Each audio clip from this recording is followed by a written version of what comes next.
Welcome everyone. I'm so excited to be here with you today as we go through some of the most high yield topics you need to know for the NCLEX RN exam. Our focus will be on postoperative nursing care, which is a critical area that frequently appears on the NCLEX. Now, this session is designed to help you apply your knowledge, not just memorize facts. And I want you to engage, think critically, and get you fully prepared for the NCLEX success. Now, once surgery is over, our work as nurses truly begins. It starts the moment the patient leaves the operating room and continues until they have safely recovered. And our job at this point is to closely monitor the patient for complications and promote their healing. And so the primary goals of post-op care include preventing complications such as infection, bleeding, or respiratory distress, and also helping the client heal through pain management and mobility support, and ensuring a safe return to normal activities by monitoring vitals and symptoms closely. Now, take note that every surgical patient is unique, so individualized care is essential. And throughout this discussion, we'll break down the different systems we monitor and what to look for. Now, starting with the respiratory system. And immediately during the post-op phase, the recovery of the respiratory system is the top priority. So the key respiratory assessments and monitoring include airway, patency, and ventilation, as the anesthesia, pain, and immobility can impair these vital functions.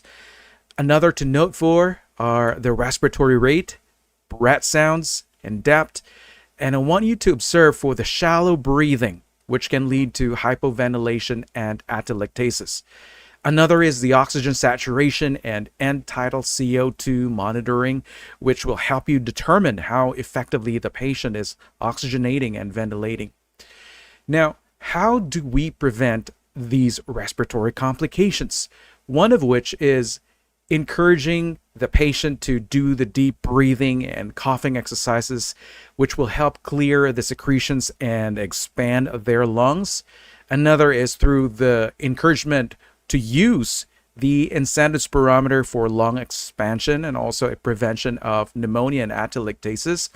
Now, during the post-op period, the incentive spirometer is typically used every 1 to 2 hours while the client is awake to help prevent complications like the atelectasis and pneumonia.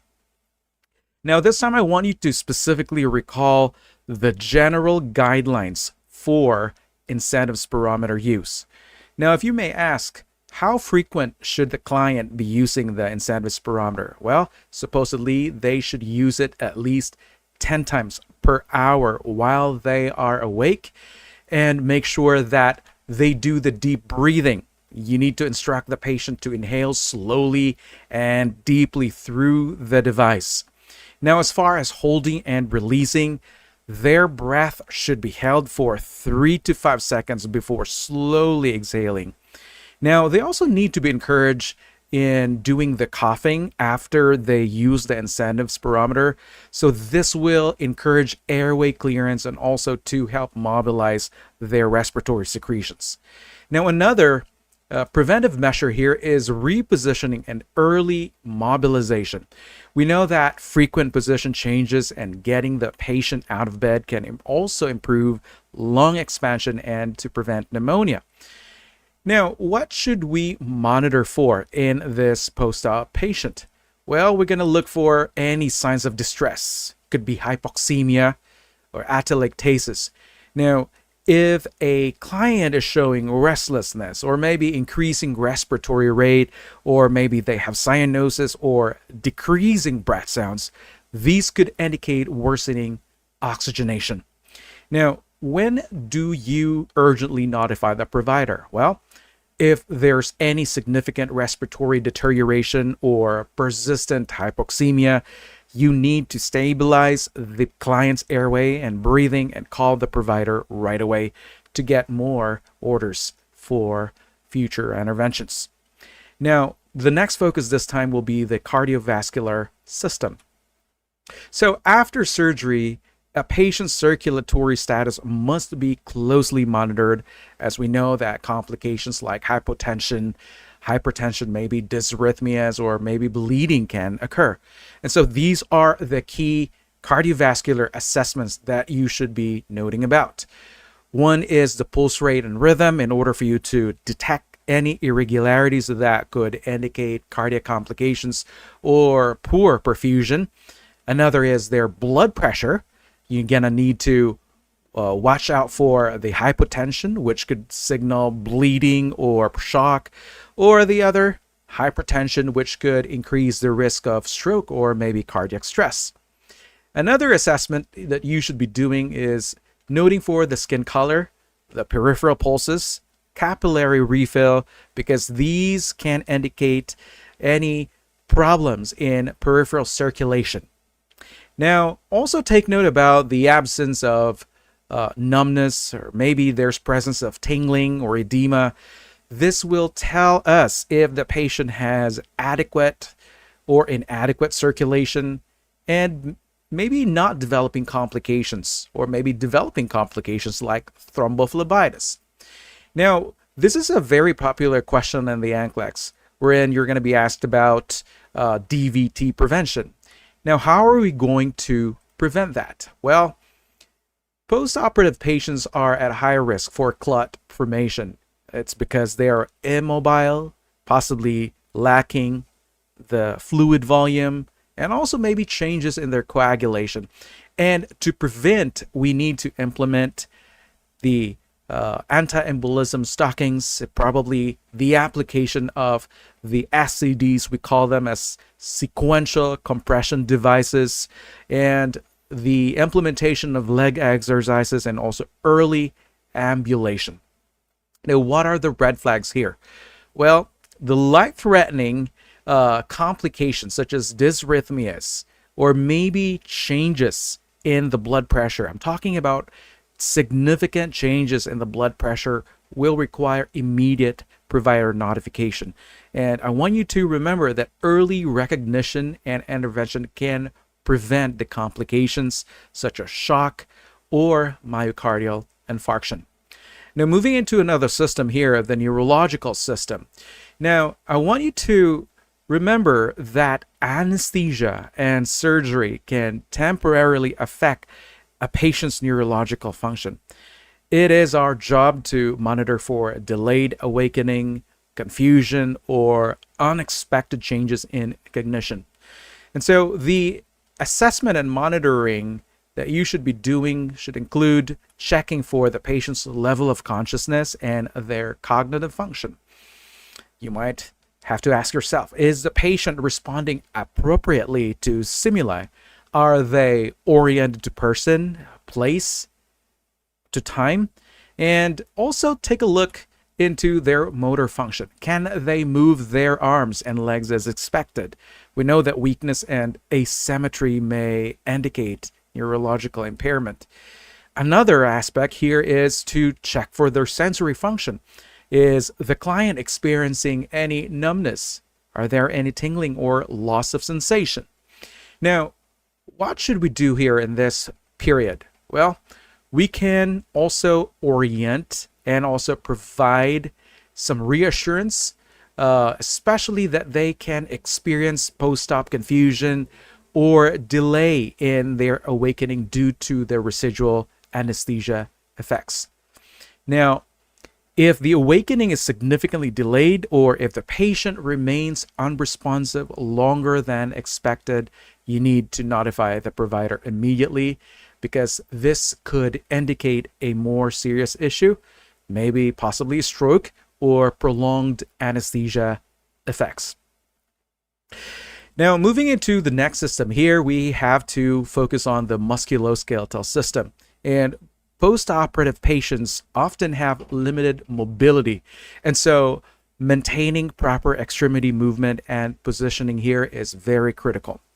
Now, what should we assess in the immediate post-op period? Well, one of those is checking for the muscle strength and their ability to move the extremities. And so if a patient has difficulty moving a limb, we must assess whether it's due to surgical restrictions, could be from pain or neurological issues. Also, with positioning based on mobility or possibly restrictions. Some surgeries can require specific positioning. And so, for example, a hip replacement patient may need to keep their legs abducted to prevent dislocation. Now, another thing is the frequent repositioning. And so for bed-bound patients, they must be repositioned every 1 to 2 hours to prevent complications like pressure ulcers and venous stasis. Now, encouraging mobility is key. Even small movements such as sitting up in chair or moving limbs can help prevent muscle deconditioning and blood clots. Now, another highlight that you should know about is temperature regulation. We know that post-op patients are at risk for temperature fluctuations, especially hypothermia. That's why temperature assessment and monitoring is critical, especially in the immediate post-op period. Now, why does this happen? Well, operating rooms are very cold, and anesthesia can impair the body's ability to regulate temperature. And I want you to remember that hypothermia can delay healing and can increase the risk of infection. Now, what interventions can we use to prevent the hypothermia? Well, you can provide the warm blankets and also adjusting the room temperature to prevent shivering and to prevent cold stress. Now, it is our job to monitor temperature closely because a significant drop in temperature can lead to some metabolic problems. Now, if the patient has an elevated temperature postoperatively, you need to assess the client for infection and initiate appropriate measures. Now, moving into another system, we have the Integumentary system. Now, I want you to remember that the surgical site requires careful monitoring to detect signs of infection, poor healing, or excessive bleeding. And so the key assessments that you need to focus here would be inspecting the incision site and the dressings. Are there any signs of excessive bleeding? Is there any excessive swelling, or is there presence of pus? Now, you also need to check the patency of the drains and also measure the output. If, let's say, a drain is placed, you need to ensure it's functioning properly and not clogged. Now, aside from that, you have to evaluate the drainage characteristics. You have to take note about the consistency, the color, the odor. And normal post-op drainage should be serosanguinous, wherein it's supposed to be light pink, while purulent or foul-smelling drainage may indicate infection. Another thing that you need to do here is to assess and monitor for skin breakdown, as we know that immobilized patients are at risk for pressure ulcers, especially on the sacrum, heels, and elbows. Now, another thing that you need to keep in mind, especially in preventing these complications, especially we don't want any infections after their surgery. And so we need to always use sterile technique when changing the dressings, and also encourage proper nutrition and hydration to promote skin integrity and healing. Now, the next focus here would be on the fluids and electrolyte balance, because it's critical after surgery. Patients may experience fluid losses, probably from blood loss, the presence of drains, or the decreased oral intake. Now, what do we assess in this patient? Well, we are going to assess for the mucous membranes, their skin turgor. Are they dry, which may indicate dehydration? You also have to pay attention to the intake and output. So we are going to measure how much fluid the patient is receiving. Could be IV or through oral route, versus how much they are losing, probably comparing it to the urinary output, the drain, or let's say they're vomiting.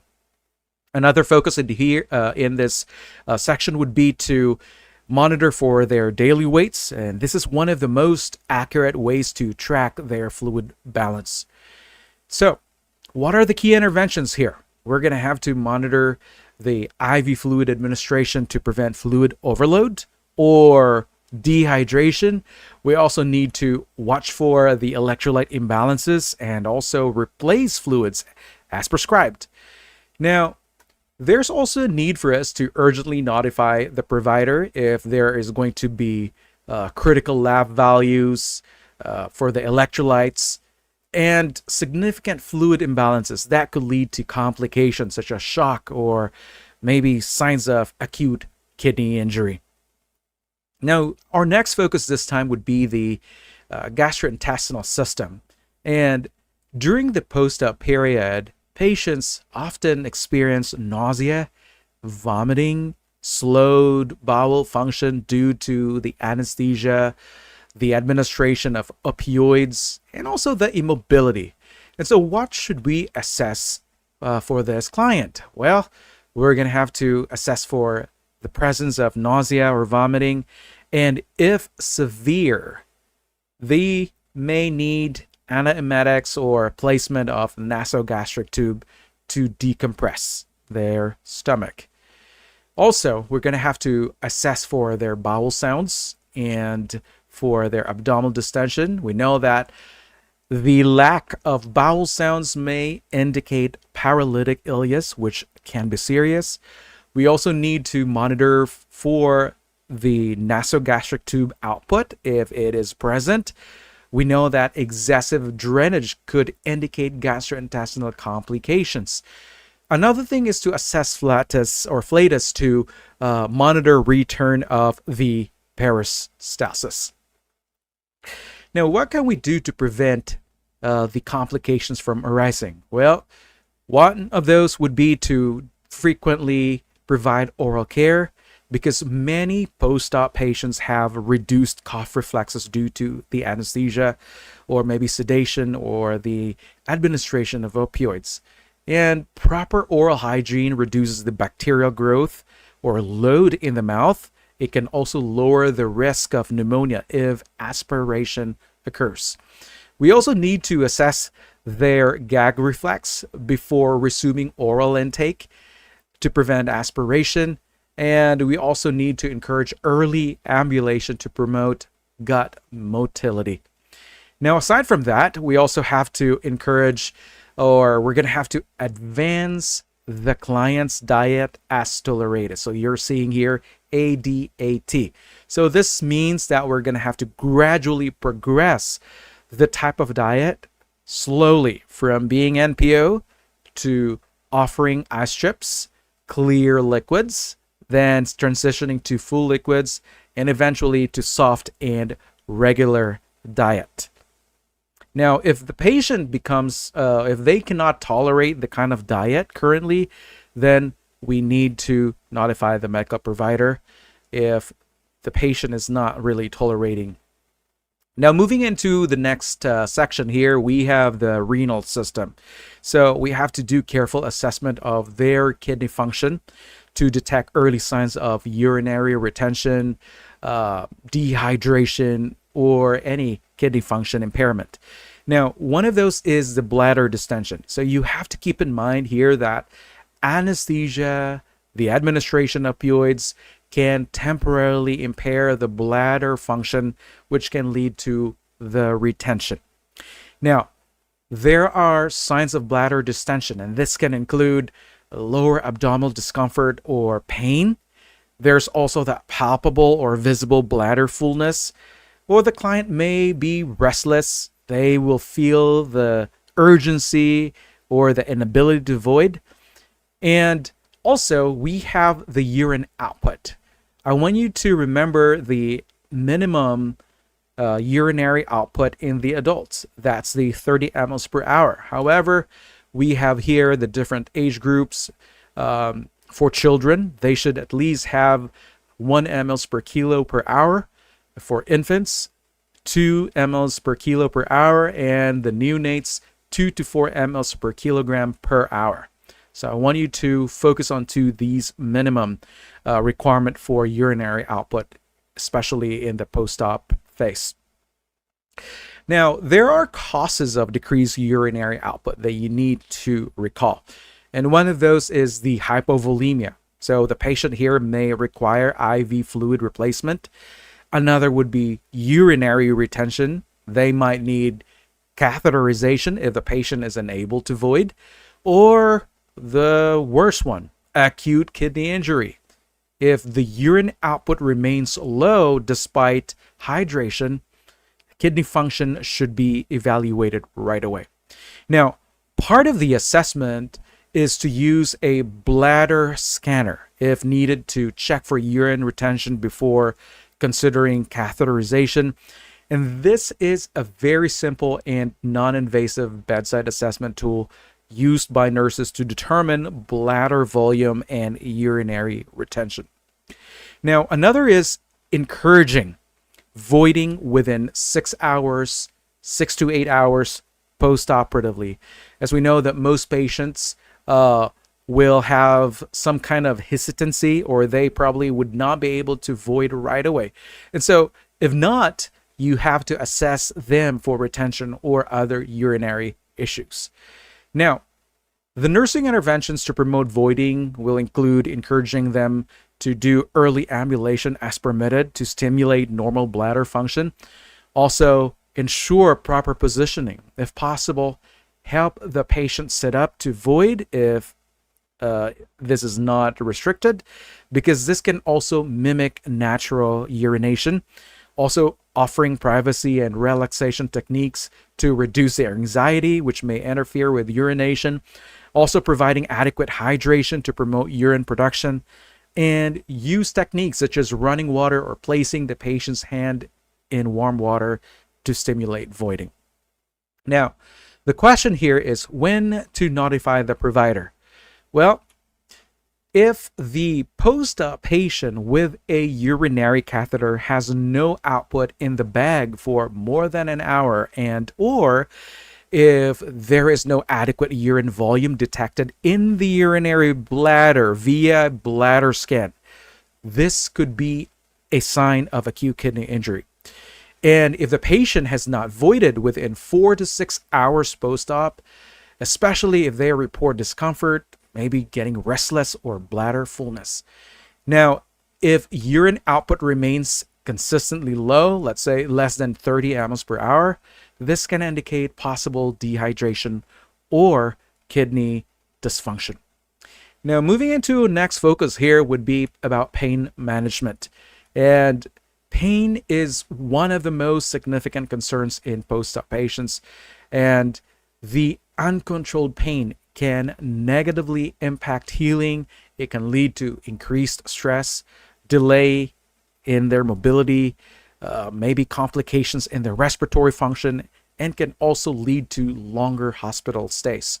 So our focus here would be to, of course, assess the pain level using the scale or nonverbal cues. And we know that pain perception can vary from one person to the next, so it's very critical to use both subjective and objective assessment. So we're going to have them have the patient have them scale through the standard pain level measurements. So we're going to have them rate their pain using the validated pain scales, such as the numeric rating scale, using that scale from 0 to 10. Also using the Wong-Baker FACES scale, which will help pediatric or nonverbal patients. We also have the FLAC scale, the face, legs, activity, cry, and constellability. This is going to be used for infants or patients who cannot self-report pain. And you also need to observe nonverbal cues, especially patients who cannot communicate pain effectively. So pay attention into facial grimacing, frowning, clenched teeth, and restlessness or guarding of the surgical site, or they might be some moaning, maybe groaning or crying, or there might be some behavioral changes such as withdrawal, agitation, or irritability.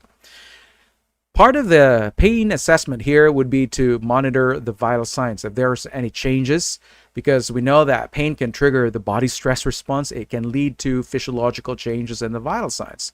So we're going to have to watch for increased heart rate, elevation of the blood pressure, rapid breathing, and other signs of uncontrolled pain. Now, one critical intervention in pain management is, of course, the administration of analgesics as prescribed. This is very important. And this is the primary intervention for moderate to severe post-op pain. Now, I want you to remember the different types of analgesics. There's opioids, represented by morphine, hydromorphone, or fentanyl. These are used for severe pain but require close monitoring for respiratory depression, sedation, and nausea. We also have the non-opioid analgesics. We have the acetaminophen, the NSAIDs, which are effective for mild to moderate pain to help reduce inflammation. And we also have the muscle relaxants, anticonvulsants, which are adjuvant medications, which may be used for specific types of pain. Now, very essential in the pain management is to administer the medication in a timely manner to maintain consistent pain relief and also to prevent breakthrough pain. And aside from that, we are going to evaluate the pain level timely, okay? We have to reassess the patient's pain level within 30 to 60 minutes after medication administration. Now, I want you to remember that in pharmacology, when you are administering oral opioid medications or any analgesics, you have to reassess the pain level in half an hour to 60 minutes. Whereas if you are giving them intravenous medications, the assessment here should be after 15 to 30 minutes. And for those clients that are using the patient-controlled analgesia, you have to monitor the client response closely. And if the pain persists despite treatment, you need to notify the provider to adjust the pain management plan.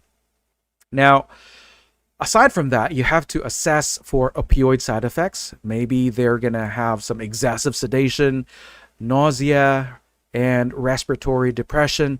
And the assessment of the respiratory rate is very critical here, especially when you are administering opioid medications. Now, opioids are effective, but again, they carry the risk of respiratory depression, which could be life-threatening. And again, you have to monitor the respiratory rate every 30 minutes, especially in the first few hours after the administration. Now, if the respirations is less than 12 breaths per minute, what you're supposed to do here is to hold the opioid and notify the provider. And if the client is unresponsive or has severe respiratory depression, you have to administer the naloxone or Narcan per protocol. Another thing here is to monitor for sedation level. If a patient is excessively drowsy or difficult to arouse, this could indicate toxicity of the opioids. Now, another aspect here is to encourage non-pharmacological pain relief, such as the repositioning. We also have relaxation techniques, including deep breathing, guided imagery, and also meditation to help reduce the stress and could also enhance pain tolerance. Along with that, we have the cold or heat therapy. Depending on the type of surgery, there's going to be cold packs, which may reduce swelling, while heat can also relieve muscle tension. Don't forget about the distraction techniques with the use of music, television, or maybe conversation to help shift the patient's focus away from the pain. And don't forget about documentation of pain management. This is very critical. Accurate documentation is very crucial to ensure that our clients are getting effective pain control, and this is for legal compliance as well. So again, what should be the things that need to be documented? Well, don't forget a pain assessment, the level, the location, the characteristics, and also the patient's description of the pain. You have also to document the interventions that you have provided, the medications that you have administered, the dose, the route, the time, maybe non-pharmacologic methods, and also the response to the interventions, whether the pain level has improved or maybe it persisted. And also document in the chart if there are any adverse effects or any complications. And it is very critical because clear documentation can also help guide future pain management decisions, and also it can ensure continuity of care. And again, don't forget to individualize the management based on each patient's needs to ensure comfort while preventing complications. Now, if pain remains uncontrolled despite multiple interventions, again, notification to the provider is a must. Now we're going to talk about the different postoperative complications. So brace yourselves. We have a long list of the common scenarios that can occur in our patients in the post-op phase. One of those is the pneumonia and atelectasis. Of course, this is manifested by fever. We have dyspnea, crackles, decreasing breath sounds, or maybe cough. And our interventions here includes the cough and deep breathing exercises to promote lung expansion and clearing of the secretions, and the use of insanus spirometer. We also have early ambulation and frequent repositioning to help mobilize the secretions and also to prevent lung collapse. We also have to administer oxygen to ensure adequate oxygenation. And don't forget about these monitoring of the oxygen saturation to detect early signs of hypoxia and deterioration. Another here is the hypoxemia. Of course, this is manifested by the restlessness, increasing heart rate, also cyanosis and confusion, and you can provide the oxygen as ordered. Also administer or encourage deep breathing and also repositioning, and make sure that we are preventing airway obstruction. So if possible or as needed, we need to suction the airway to keep it clear, and also to monitor the oxygen saturation and the arterial blood gases to detect for hypoxemia and early manifestations, and so it can also guide your interventions. Another is the pulmonary embolism, wherein there's going to be sudden dyspnea, tachycardia, pleuritic chest pain, or maybe hemoptysis. So what you can do here is to provide oxygenation, also to administer the anticoagulants as prescribed to prevent clot enlargement and further embolization, and also elevating the head of the bed to enhance lung expansion and comfort, and also to monitor for respiratory distress, to recognize for any signs of worsening in their condition, and to prepare for emergency interventions. And in severe cases, thrombolytic therapy or possibly surgical removal can be required as well. Another complication is the hemorrhage. Of course, this is manifested by hypotension, tachycardia, pallor, weak pulses, and of course, you have to monitor the vital signs closely here, assess the surgical site and drains for excessive bleeding, and also to apply direct pressure if the bleeding is external to prevent further blood loss, and also notify the healthcare provider immediately and prepare the client for fluid replacement and possibly blood transfusion to restore circulatory volume.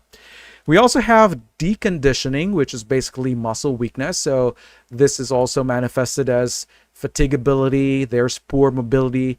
And what you can do here includes encouraging early mobilization to prevent muscle atrophy and also to improve circulation, and to consult with the physical therapy, which will provide much structured rehabilitation exercises, and also performing range of motion exercises to maintain joint flexibility and strength, and also ensuring proper nutrition and hydration to support muscle recovery.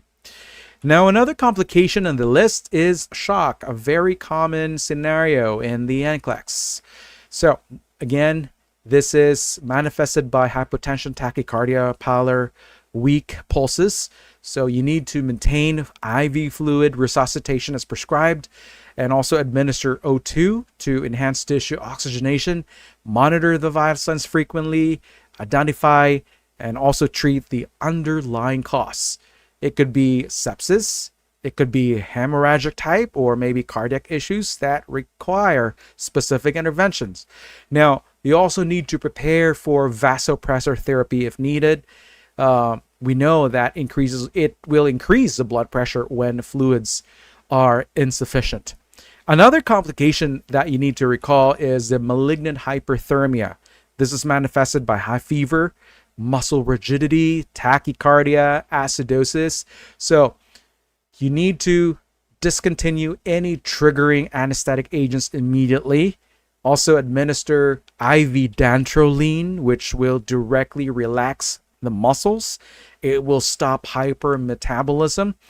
Also, apply cooling measures, could be ice packs, cooling blankets, and cold IV fluids. And don't forget about monitoring the vital signs and arterial blood gases to assess metabolic acidosis and respiratory function.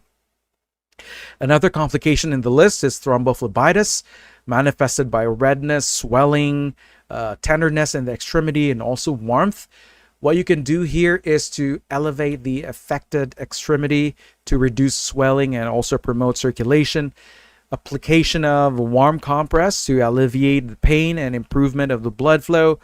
And also don't forget about the administration of anticoagulants as prescribed to prevent clot growth and propagation, and also to encourage mobility, which will reduce venous stasis and clot formation. But I just want to clarify that whenever there is already a established diagnosis that a clot is present in one extremity, that extremity is supposed to be immobilized for a duration. However, the patient can still be able to move around with the rest of the extremities. Again, you're not supposed to be exercising that affected limb. So there's no application of the sequential device in that limb with the clot. Now, another complication is urinary retention. So this is manifested by distension of the bladder, inability to void. They get restless. And what you can do here is to encourage voiding by running water or using warm bedpan, and also to assess the bladder with a bladder scanner to detect for the urinary retention. And if necessary, as ordered, you need to catheterize the client to relieve the retention if other measures have already failed.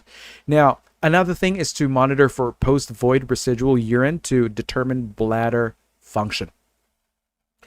Another complication here is urinary tract infection, manifested by difficulty or painful urination. There's also cloudy urine and urgency.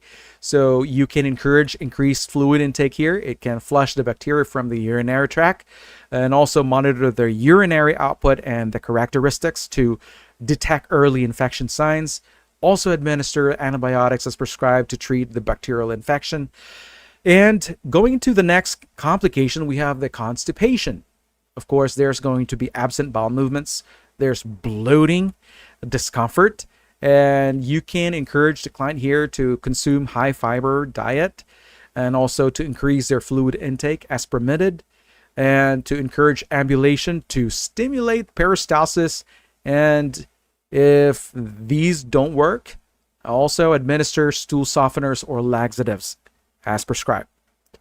Now, we also have the paralytic ileus, a very common complication post-op.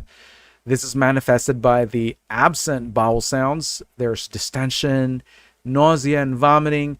So what you can do here is to keep the patient NPO as prescribed to prevent further distension. Also, the placement of the nasogastric tube to decompress the stomach and also relieve the pressure, and to administer IV fluids to maintain hydration and electrolyte balance while the client is in the NPO state. And also don't forget about monitoring for the bowel function return to assess their readiness for oral intake. Another complication here is skin breakdown.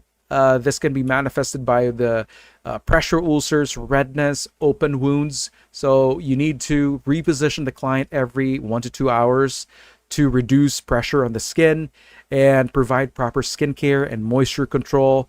And also use pressure relief devices such as air mattresses and also heel protectors to prevent any breakdown. Now, don't forget, we also have acute kidney injury. This is manifested by a decreasing urinary output and elevation of the BUN and creatinine. And you have to monitor the kidney function here. So I want you to look into the blood urea nitrogen levels, the creatinine, urinary output, and maintain adequate hydration to prevent further damage. And you have to avoid administering those nephrotoxic drugs such as NSAIDs or aminoglycosides. Now, another complication here is the wound infection. This could be manifested by the presence of the pus, fever. It could be swelling or redness in the wound surrounding skin. And what we can do here is to keep the wound clean and dry, administer antibiotics as prescribed, and also monitor the client for systemic infection. They could already have been having fever or any body malaise. Another complication is the wound dehiscence. This could be manifested by partial opening, or there could be serosanguinous drainage. So what you can do here is to cover the wound with sterile dressing, avoid having the client avoid straining, and also have them use the abdominal binder to prevent any gaping of the incision site, and make sure that you notify the surgeon immediately. Another complication here is the wound evisceration.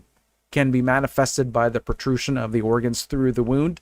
And as we are talking about abdominal surgical procedures, what we can do to prevent or to treat this is to cover the eviscerated area with sterile saline soaked gauze and place the client in low Fowler's position, and to prepare for emergency surgery and repair.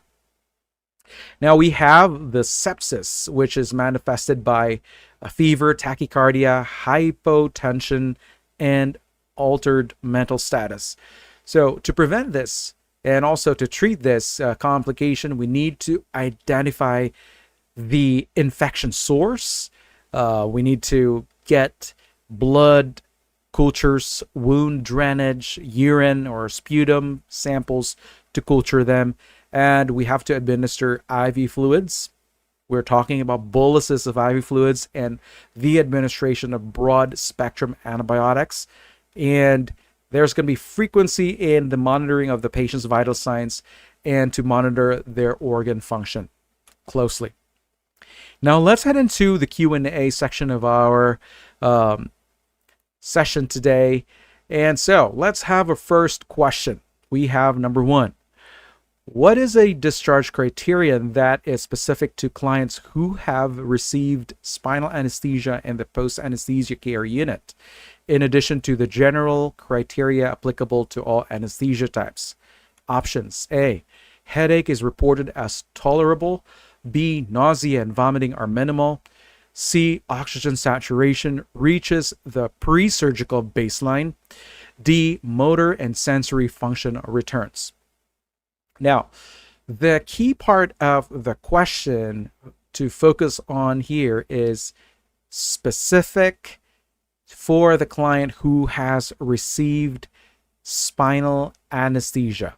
Now, I want you to remember about spinal anesthesia, known as the subarachnoid block, which works by injecting anesthetic into the subarachnoid space.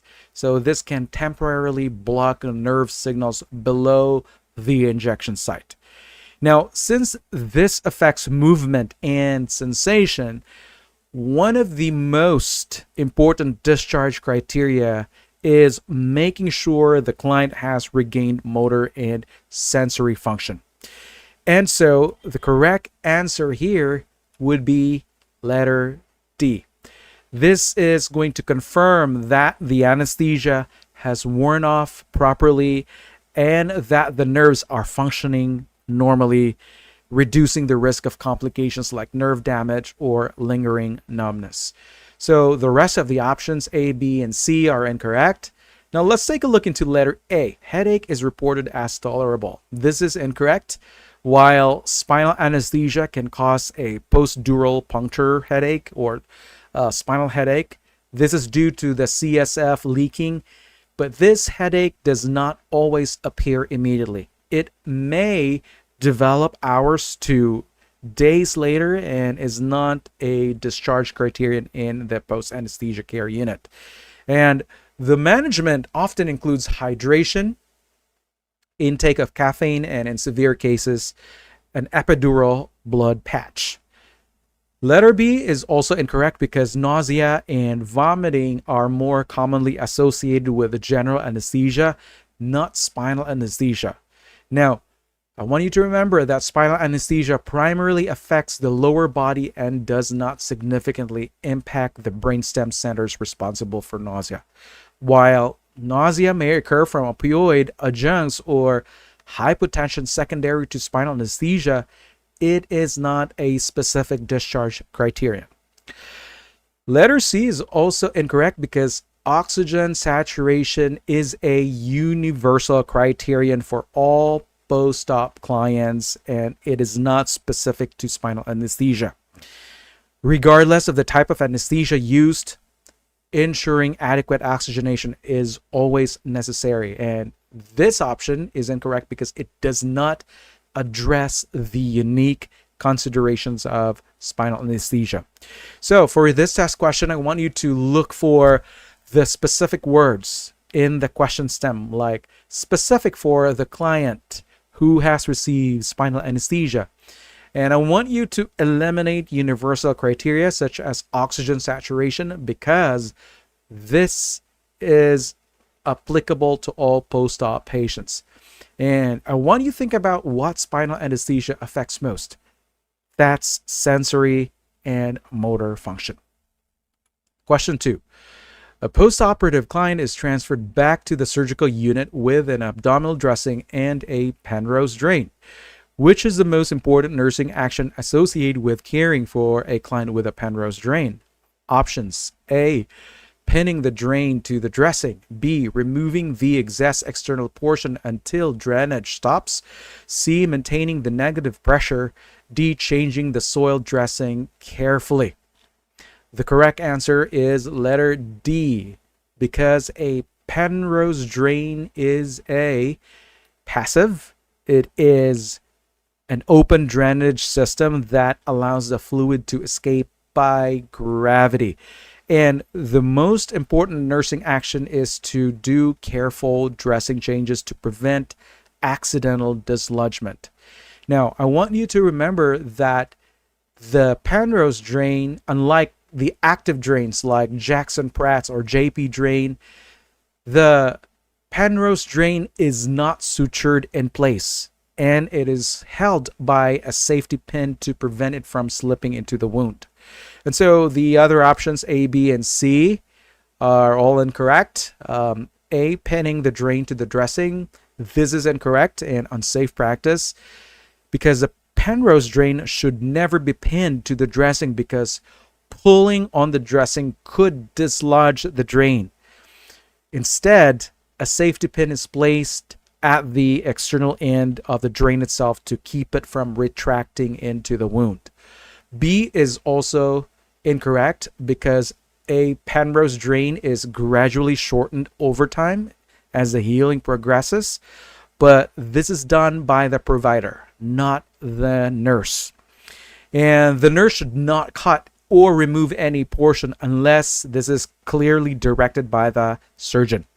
And the purpose of the drain is to allow continuous drainage and not to be removed until drainage significantly decreases. Letter C is also incorrect because a Penrose drain does not use suction or negative pressure. It functions by passive drainage. And The negative pressure systems like JP drain and Hemovac drain, these two requires compression, which does not apply to a Penrose drain. And so I want you to recognize the key phrase in this question, most important nursing action, and also eliminate options that describe incorrect practices such as spinning the dressing or cutting the drain. And you also need to consider what makes a Penrose drain unique. Again, it is passive drainage, it's open, and it requires careful handling. 3. We have question number 3. 4 days after abdominal surgery, while being transferred from a bed to a chair, a client says to a nurse, "My incision feels funny all of a sudden." What should the nurse do first? A. Encourage slow, deep breathing by the client. B. Take the vital signs. C. Apply an abdominal binder immediately. D. Place the client in the low Fowler position. The answer is letter D. The sudden sensation at the incision site suggests possible wound dehiscence or impending evisceration. And so your priority intervention here is to place the client in low Fowler's position with the knees slightly flexed. And so this is going to reduce the tension on the abdominal wound. It will also prevent further protrusion of the abdominal contents. So take note of those. Why not letter A, encouraging slow, deep breathing by the client? This is incorrect because the deep breathing increases intra-abdominal pressure. It will worsen the dehiscence and also possibly can lead to evisceration. Again, the word deep breathing can increase the intra-abdominal pressure. This is a harmful intervention in this situation. Letter B, take the vital signs. We know that we do this frequently, right? But this will not directly prevent further wound separation. The priority here is to position the client to prevent the internal organs from getting exposed into the external environment. Letter C, apply an abdominal binder immediately. Well, I want you to recall about the proper use of the abdominal binder. This is primarily used as a preventive measure, but not as an emergency treatment. If evisceration has occurred, placing pressure over the area with the binder could cause tissue damage. This is not what we want. And so for you to answer this question correctly, I want you to recognize the statement, funny feeling. It's a sign of possibly dehiscence and evisceration. And I want you to eliminate those interventions that increase intra-abdominal pressure, and that's the deep breathing. And so I want you to remember about the positioning in low Fowlers to this is the technique that you should be using to prevent further allowing the client's abdominal contents to protrude to the outside environment. Okay. 4. On the second post-op day after an above-the-knee amputation, the client's elastic dressing accidentally comes off. What should the nurse do first? Options: A, notify the primary healthcare provider. B, apply a saline dressing to the residual limb. C, place 2 pillows under the limb. D, wrap the residual limb with an elastic compression bandage. The answer here is letter D. When an elastic dressing or let's say compression bandage comes off after an amputation, your immediate concern is preventing excessive swelling. That's edema in the residual limb. And I want you to remember that swelling can significantly delay wound healing, so makes prosthetic fitting very difficult, and even it can increase the pain.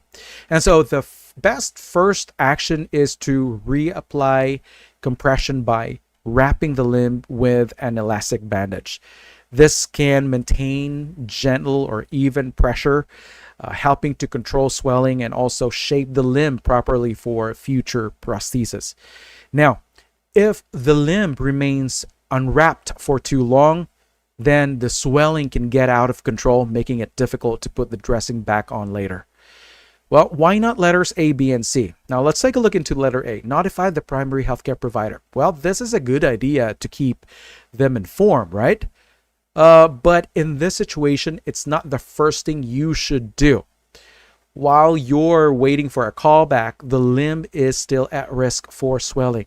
And this is one of those times where nursing intervention should happen immediately rather than waiting for further instructions. So wrap the limb first, then notify the provider if necessary. Letter B, apply a saline dressing to the residual limb. Now, this option might seem like a good idea because keeping wounds moist can promote healing in some cases, but here it's actually not appropriate. The saline dressing won't control swelling, and keeping the limb too moist could lead to maceration. It can lead to the breakdown of the skin, which can delay healing. Instead, your priority should be about compression, not moisture. Letter C is also incorrect. This is actually a bad option here because it encourages hip flexion contractures. And this is a very common complication after lower limb amputation. Again, a very bad choice. Now, when a limb is propped up on pillows for too long, the muscles in the hip get tight, making it harder for the client to extend the leg properly when using a prosthetic later. Instead, the residual limb should be kept flat as much as possible to prevent contractures. Now, for you to answer this question correctly, I want you to always think about what prevents complications first. And in this case, the biggest risk is swelling. So compression is key. Now, if an answer choice involves notify the provider, you have to first ask yourself, is this something the nurse can handle first? If yes, well, take action first and then notify later. Now, you also need to avoid those options that could cause additional complications, such as contractures from the use of the pillow in option C, and also the use of saline dressing, which can actually cause maceration of the skin. So avoid these other unnecessary choices. Let's have number 5. A client received conscious sedation during a colonoscopy. What should the nurse expect regarding the client's experience with this procedure? Options: A, the client will be sleepy but able to follow verbal commands. B, the client will be at risk for a malignant hyperthermia. C, the client will be positioned in the supine position to prevent headaches. D, the client will be unresponsive and pain-free. Now, the answer here is letter A. And why is this correct? Well, take a look into the question again. Conscious sedation. Okay, this is also called as moderate sedation, which is a type of anesthesia that allows the client to remain partially awake while feeling relaxed and drowsy. And so the key feature of this type of sedation is that the client can still breathe independently and also respond to the verbal cues. So if the surgeon asks them to take a deep breath or change position, they can still respond. Now, during a colonoscopy, conscious sedation is commonly used because it minimizes discomfort while allowing the provider to perform the procedure safely. And I want you to remember that most of the medications that are used in conscious sedation are the sedatives. It could be the midazolam, or it could be a propofol, or maybe the opioids, let's say fentanyl, which will help reduce the pain and anxiety without causing complete loss of consciousness. And the major clue in this question is conscious sedation. This simply means that the client will not be fully unconscious, but will still have some level of awareness and unresponsiveness. And so the other options B, C, and D are incorrect. Letter B It's said about malignant hyperthermia. This is a life-threatening reaction to certain anesthetic agents, particularly inhaled volatile anesthetics such as the halothane, isoflurane, and other neuromuscular blocking agents such as succinylcholine. However, these medications are used for general anesthesia, not conscious sedation. And with the conscious sedation, this typically does not involve these high-risk anesthetics. So it means that the client is not at risk for malignant hyperthermia. And if the question had mentioned general anesthesia, malignant hyperthermia would have been a valid concern in this case. Now, your strategy in answering this question, especially when you see the word malignant hyperthermia, I want you to go back into the question again. Is the question, is the procedure using general anesthesia? Well, if not, then it can likely be eliminated. Letter C is also incorrect. Well, this choice is a misapplied fact. We know that supine positioning is important in case of spinal anesthesia, or let's say epidural or subarachnoid block, but not conscious sedation. Now, spinal anesthesia can cause cerebrospinal fluid leakage, leading to the headache. And to prevent this, clients are typically placed flat or in the supine position. Now, your tip in answering this question, if the question talks about positioning to prevent headache, ask yourself, was spinal anesthesia used? But if not, you can likely eliminate this option as well. Now, why is letter D incorrect? Well, this describes the general anesthesia, but not conscious sedation. Again, general anesthesia induces complete loss of consciousness, pain sensation, and the gag reflex. And clients under general anesthesia require airway support. They need to have endotracheal intubation because they cannot maintain their own airway. However, with conscious sedation, the client is still able to respond to stimuli, even though they may not remember much afterward. Now, if a question asks about conscious sedation, immediately eliminate any answer that suggests the client is unresponsive or completely pain-free, because this is a hallmark of general anesthesia, not moderate sedation. So the strategy that you should be using for this test question is to focus on the key terms. Conscious sedation, that's the key phrase that tells us the client will still be partially awake and responsive. And also, you need to compare the similar sounding choices such as A and D about the sedation levels, but D is to extreme unresponsiveness equals general anesthesia. And I also need you to rule out unrelated complications such as the malignant hyperthermia. This is tied to general anesthesia, not conscious sedation, so it's easy to eliminate. And you also need to think about procedural positioning. We know that spinal anesthesia requires supine positioning, but conscious sedation does not. So you need to remove option letter C. Okay, let's have number 6. Which client responses best support the decision to discharge the client from post-anesthesia care unit? Option A, tolerable pain, ability to move extremities, dry intact dressing. B, afebrile, adventitious breath sounds, ability to cough. C, urinary output of 30 mL per hour, awake, turning from side to side. D, oxygen saturation of 95%, vital signs stable for 30 minutes, and active gag reflex. The answer is letter D.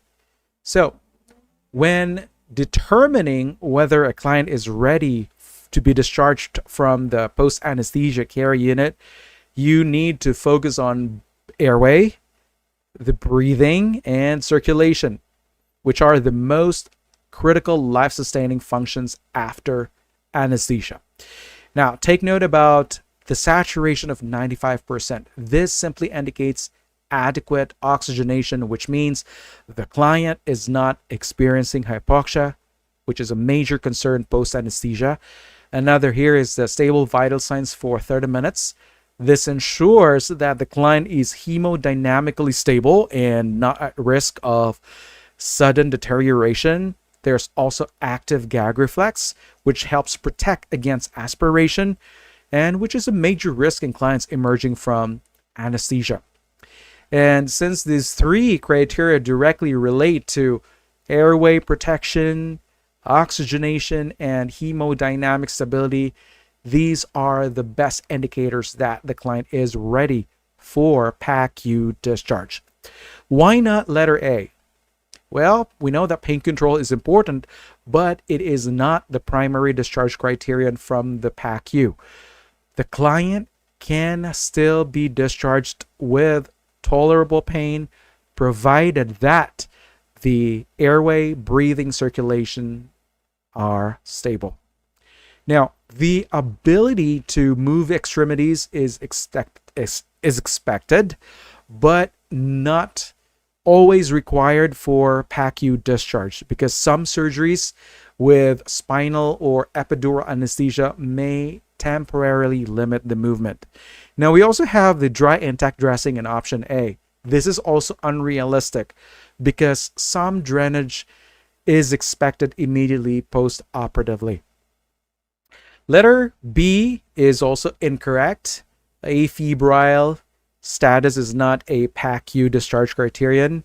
There's that mild post-op fever that is common due to the inflammatory response.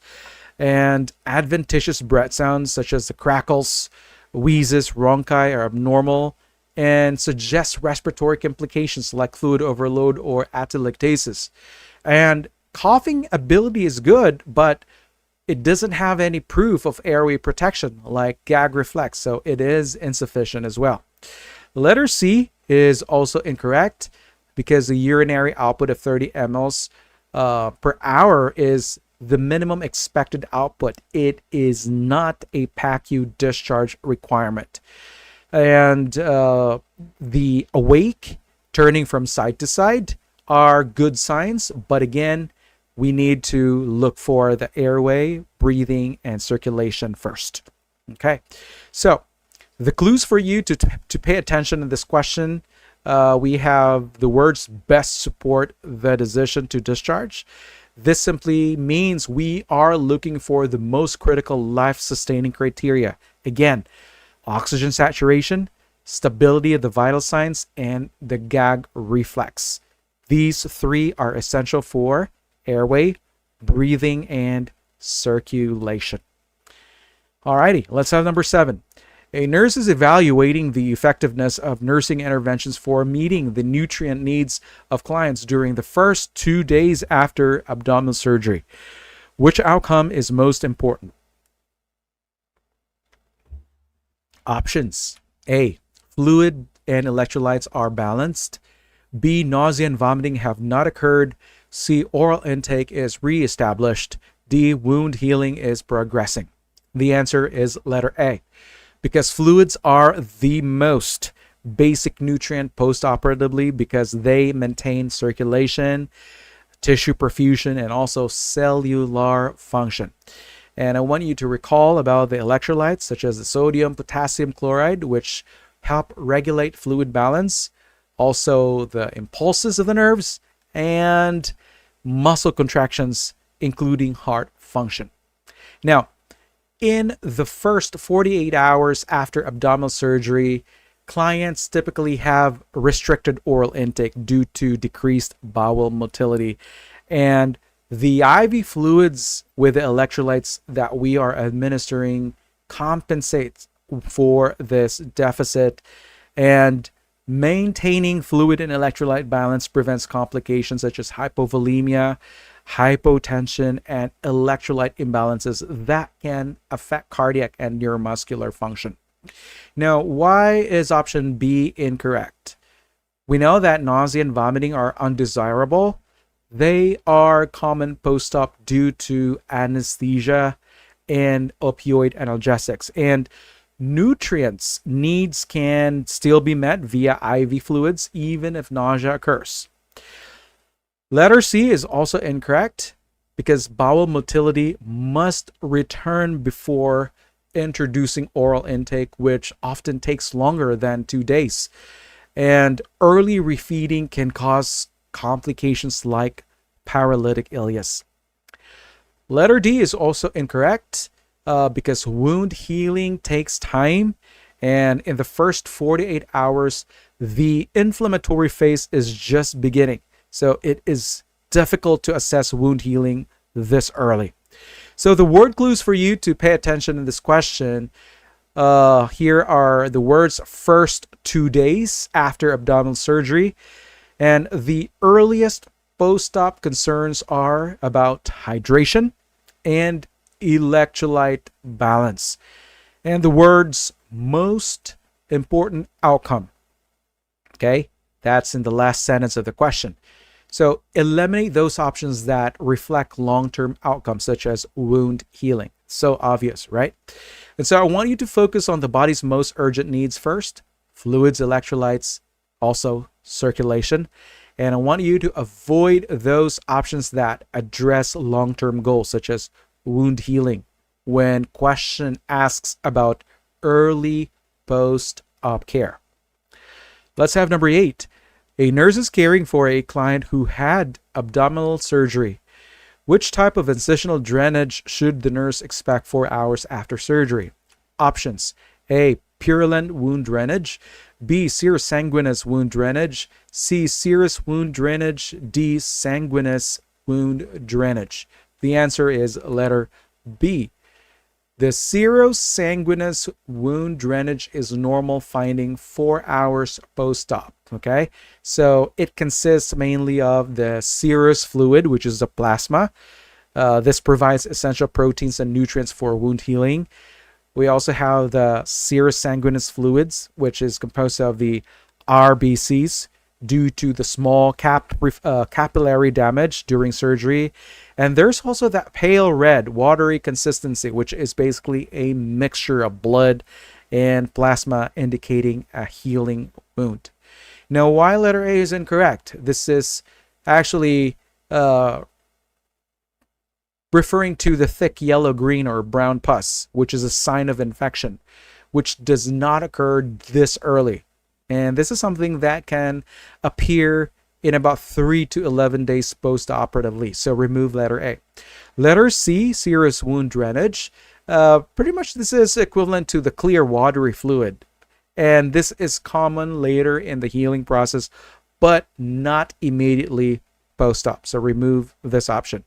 Letter D, sanguineous wound drainage. This is basically bright red blood, which indicates active bleeding or hemorrhage, which is abnormal in 4 hours after surgery. So I want you to pay attention to the clues in the question. 4 hours after surgery. So you have to eliminate purulent drainage because this is signifying infection. And again, it takes longer for it to develop. And the word expected, this points out to normal healing fluids like serosanguinous exudate. So for this test item, I want you to eliminate those abnormal findings such as purulent wound drainage in A. This signifies infection. Serous sanguineous in letter D is equivalent to excessive bleeding. So I want you to choose that option that reflects early healing. Number 9, a nurse is caring for 2 clients. One of the clients has a Jackson-Pratt drain and the other client has a hemovac drain. What does the nurse understand is the difference between these 2 drains? Options: A, how the pressure within the collection container is reestablished. B, the size of the collection container. C, where the collection container should be placed in relation to the insertion site. D, the type of pressure that promotes drainage to the collection container.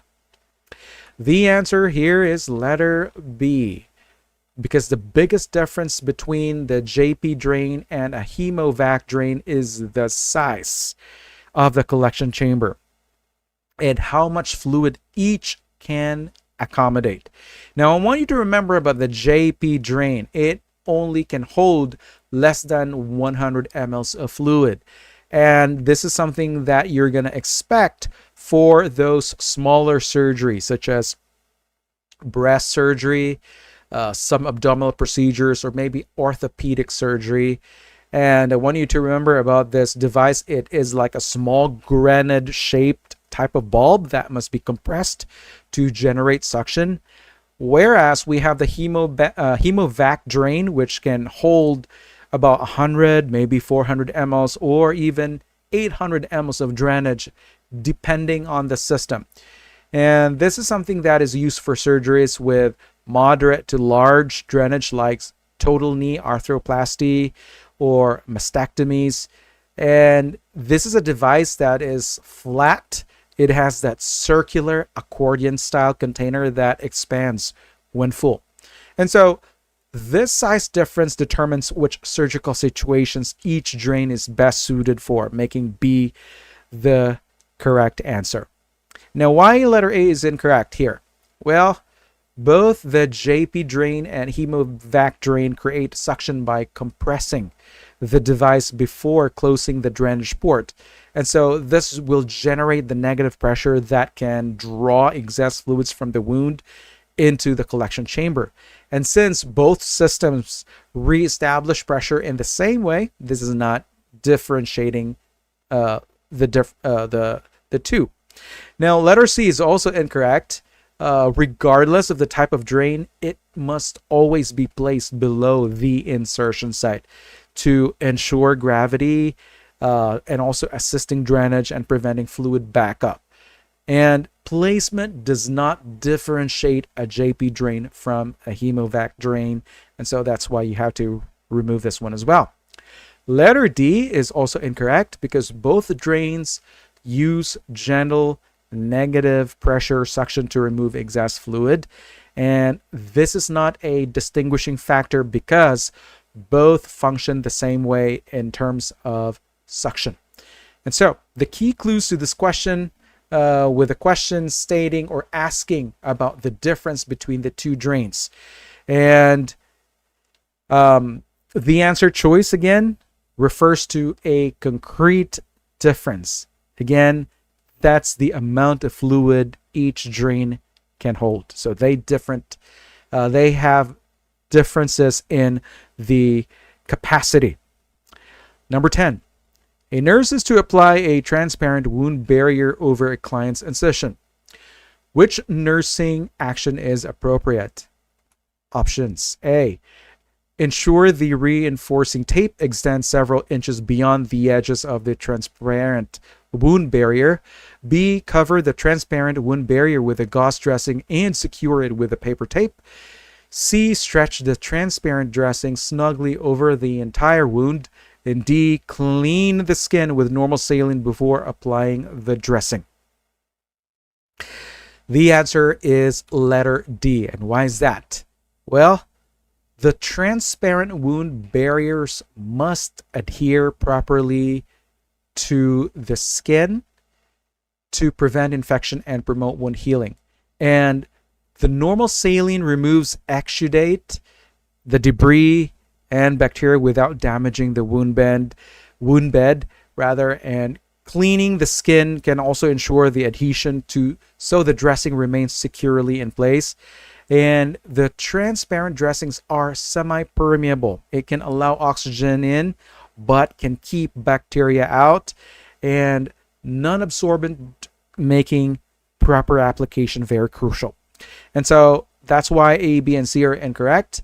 If you selected letter A here, this is an inappropriate option because transparent dressings already have an adhesive backing and do not need additional tape. And using extra tape could cause skin irritation. It can also lead to pressure damage or an improper sealing.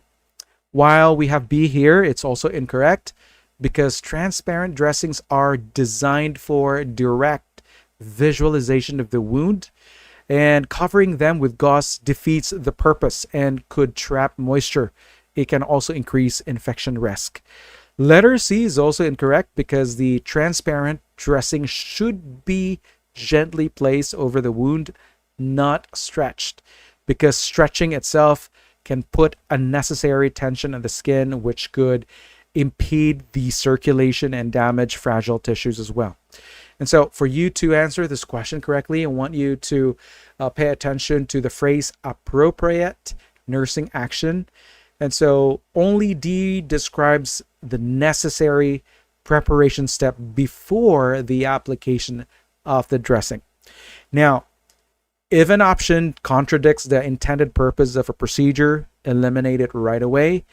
And noticing about A and B here, this too contradict how transparent dressings should be used, whereas letter C, this introduces an action of that could cause harm, making D is the best answer.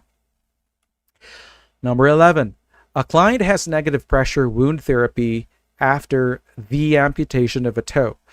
The tubing is connected to intermittent negative pressure. What should the nurse do when the film over the wound collapses when negative pressure is exerted?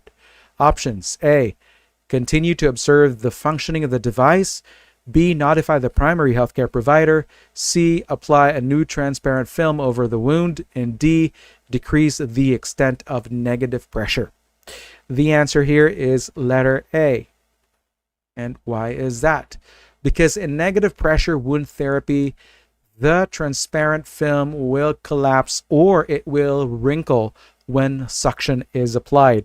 And this is a normal, also an expected response, which indicates that the wound is sealed properly and the vacuum system is also functioning correctly.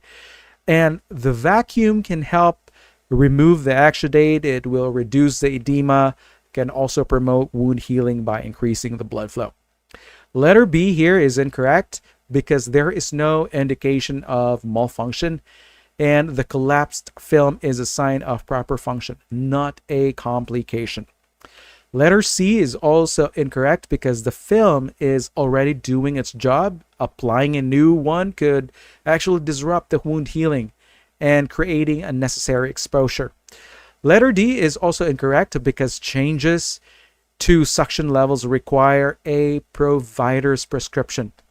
Also, reducing suction unnecessarily could also impair the wound healing. So the clue in the question here is the phrase film over the wound. The wound collapses. So this suggests normal vacuum function, okay, or the wound vac itself. So it should eliminate answers that suggest a problem.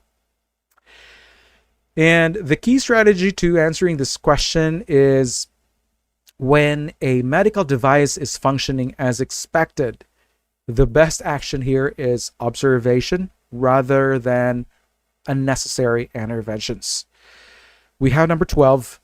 A client has a surgical incision on the right side of the abdomen. What instructions should the nurse provide for safely getting out of bed? Select all that apply. Options: A, push up to a seated position on the bed using the left arm for support. B, get out of bed from the left side. C, remain seated on the edge of the bed for a few minutes before standing up. D, request assistance from the nurse to put on an abdominal binder. And E, press a pillow against the abdomen with both hands. The answers here are options letters A, B, and C. Why letter A? Push up to a seated position on the bed using the left arm for support. This can minimize strain on the right abdominal muscles, and also it can reduce pain and the risk of wound dehiscence. While letter B, get out of bed from the left side. This can direct pressure away from the right incision, and this can also prevent strain. And letter C is also correct because this can prevent orthostatic hypotension, which can cause dizziness or fainting due to the sudden position changes. While letters D and E, these are incorrect because D, it states to put an abdominal binder. This is not required for all clients. We know that abdominal binder may provide support, but it is not the standard action for getting out of bed. Some patients may benefit from extra support, but the primary intervention for safe mobility is using the correct techniques, such as rolling, pushing up with the opposite arm, and exiting on the non-incision site. And binders are more commonly used for large incisions or patients at risk for dehiscence, but not for routine movement. Letter E is also incorrect. This is not the best choice because splinting with a pillow is mainly used for coughing or sneezing or deep breathing, which actually allows sudden pressure in the abdomen, or basically increasing intra-abdominal pressure. And so when getting out of bed, the key here is to use the right technique, rolling into the non-incision side and pushing up with the arms to avoid straining the surgical site, and holding a pillow with both hands while trying to move could actually make it harder for the client to balance and get up safely. And while splinting is great for breathing exercises, it's not really needed. It's necessary for mobility. So the clue in the question here is that the incision is on the right. And so actions that reduce on that side are correct.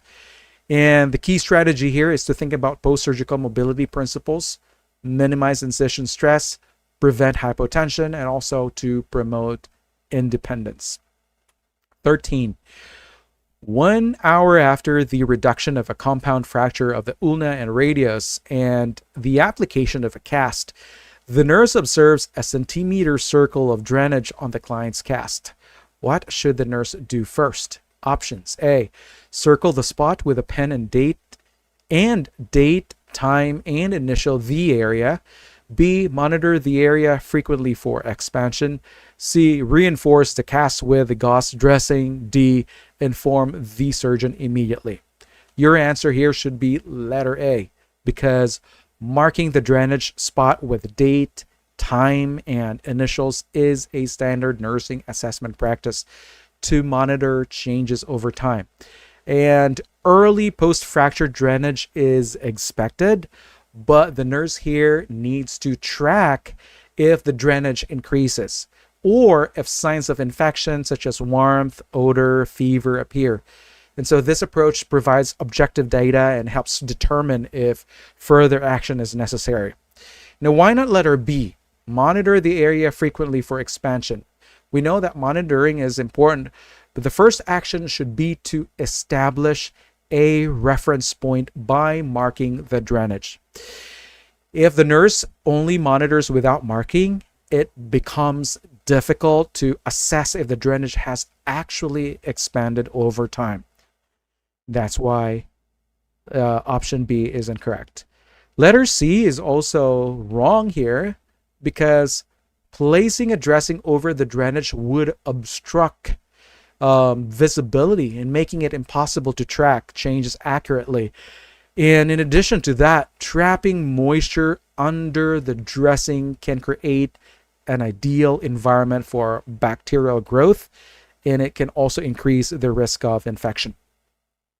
Letter D is also incorrect because not every drainage spot requires immediate escalation. Now, in the first hour after surgery or injury, some drainage is expected. And so calling the provider without first monitoring would waste resources and will lead to unnecessary interventions. However, if the drainage expands rapidly or there are signs of infections, then the surgeon must be notified right away. So the question is basically asking for the first action, which means prioritization here is key. And the nurse's role here is to assess before acting. Marking the drainage provides an objective baseline before deciding if further action is needed. But if the question had mentioned rapidly expanding drainage or maybe signs of infection or let's say severe bleeding, then notifying the surgeon would be appropriate, but not in this case. Number 14. A patient's T-tube is draining dark green fluid after gallbladder surgery. What action by the nurse is the most appropriate? Options: A. Document the color and amount of drainage. B. Notify the patient surgeon. C. Irrigate the T-tube with sterile normal saline. D. Place the patient on bed rest. The answer is letter A. After a cholecystectomy, a T-tube is used to drain the bile, which normally appears dark green to bright yellow. And since this is an expected finding, the nurse should document it and continue to monitor the output. Now, the expected daily output is typically about 300 to 500 mLs initially, and it will decrease over time.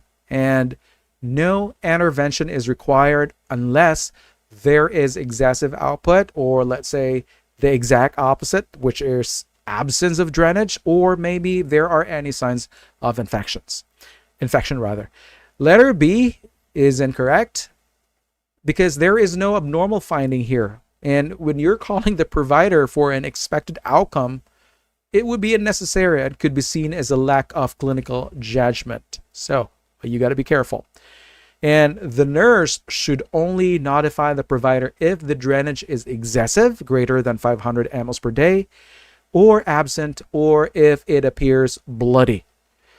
Letter C is also incorrect because you never irrigate a T-tube without a provider's order. And take note that forced irrigation could cause biliary obstruction or trauma to the duct. This can lead to bile leaks, can lead to pain or maybe infection. Now, if the nurse suspects a blockage wherein there's going to be sudden cessation of drainage with abdominal distension, they should first assess and then contact the provider for further instructions, not irrigate the T-tube. Okay? Letter D is also incorrect because there is no reason to restrict the patient's movement just because they have a T-tube. In fact, the ambulation is encouraged to prevent post-op complications like pneumonia and DVT. And the bed rest is only necessary for those patients with hemodynamic instability or let's say severe pain or post-op complications. And so your strategy in answering this question is to first recognize what is expected versus abnormal findings. Now, the T-tube draining dark green fluid is expected, and it means no intervention is necessary beyond documentation. So do not choose the interventions that are unnecessary or harmful. So eliminate options B, C, and D. 15. A nurse is caring for a client who arrived in the PACU following a total hip arthroplasty. The client is not responding to verbal stimuli. Which of the following actions should the nurse perform first? Options: A. Place the client in a lateral position. B. Assess dressings. C. Compare and contrast the peripheral pulses. D. Apply a warm blanket. The answer here is letter A. And why is that? A post-op patient who is unresponsive is at risk for airway obstruction due to the residual anesthesia. And the first priority is to place the patient in a lateral position to prevent aspiration of secretions or vomit. And this also follows the airway breathing circulation framework to ensure the airway remains patent while the patient receives or recovers from the anesthesia. So letter B here is incorrect. Assess dressings. We know that surgical site assessment is important, but it does not take priority over airway management. Even if the patient had some post-op bleeding, unobstructed airway is more immediate life-threatening concern. Letter C is also incorrect. Circulatory assessment is essential, but not the first priority in an unresponsive patient. Again, I need you to follow the ABC framework in prioritizing. Again, airway before circulation. And so checking the pulses should be done after you have ensured the airway is secure. And letter D, apply a warm blanket. We know that hypothermia can occur after surgery due to anesthesia-induced vasodilation, but warming is not the priority over airway protection. Again, a compromised airway can be fatal, while mild post-op hypothermia can be managed later. Again, pay attention to what I had discussed earlier, noting about the respiratory function as the priority system to focus on. So your critical test taking strategy to use in this question is always about the ABCs. Again, the client here is unresponsive. Okay, so this immediately raises concerns about airway compromise. So you need to make this action to put them in a lateral position in this case. Okay. All right. So again, you need to identify life-threatening issues first, especially for those post-operative patients. And the lack of responsiveness in this case scenario is a high priority concern, meaning airway must be protected before checking dressings, checking pulses, or warming the patient.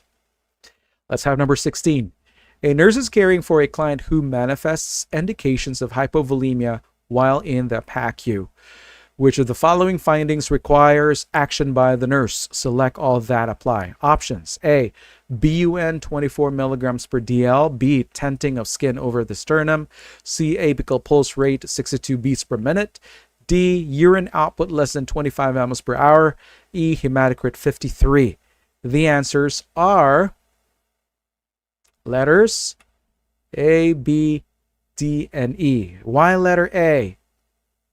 Because blood urea nitrogen increases in dehydration due to possibly reduced kidney perfusion, and any BUN level above 20 milligrams per DL suggests possible hypovolemia, and this requires possibly IV fluid replacement.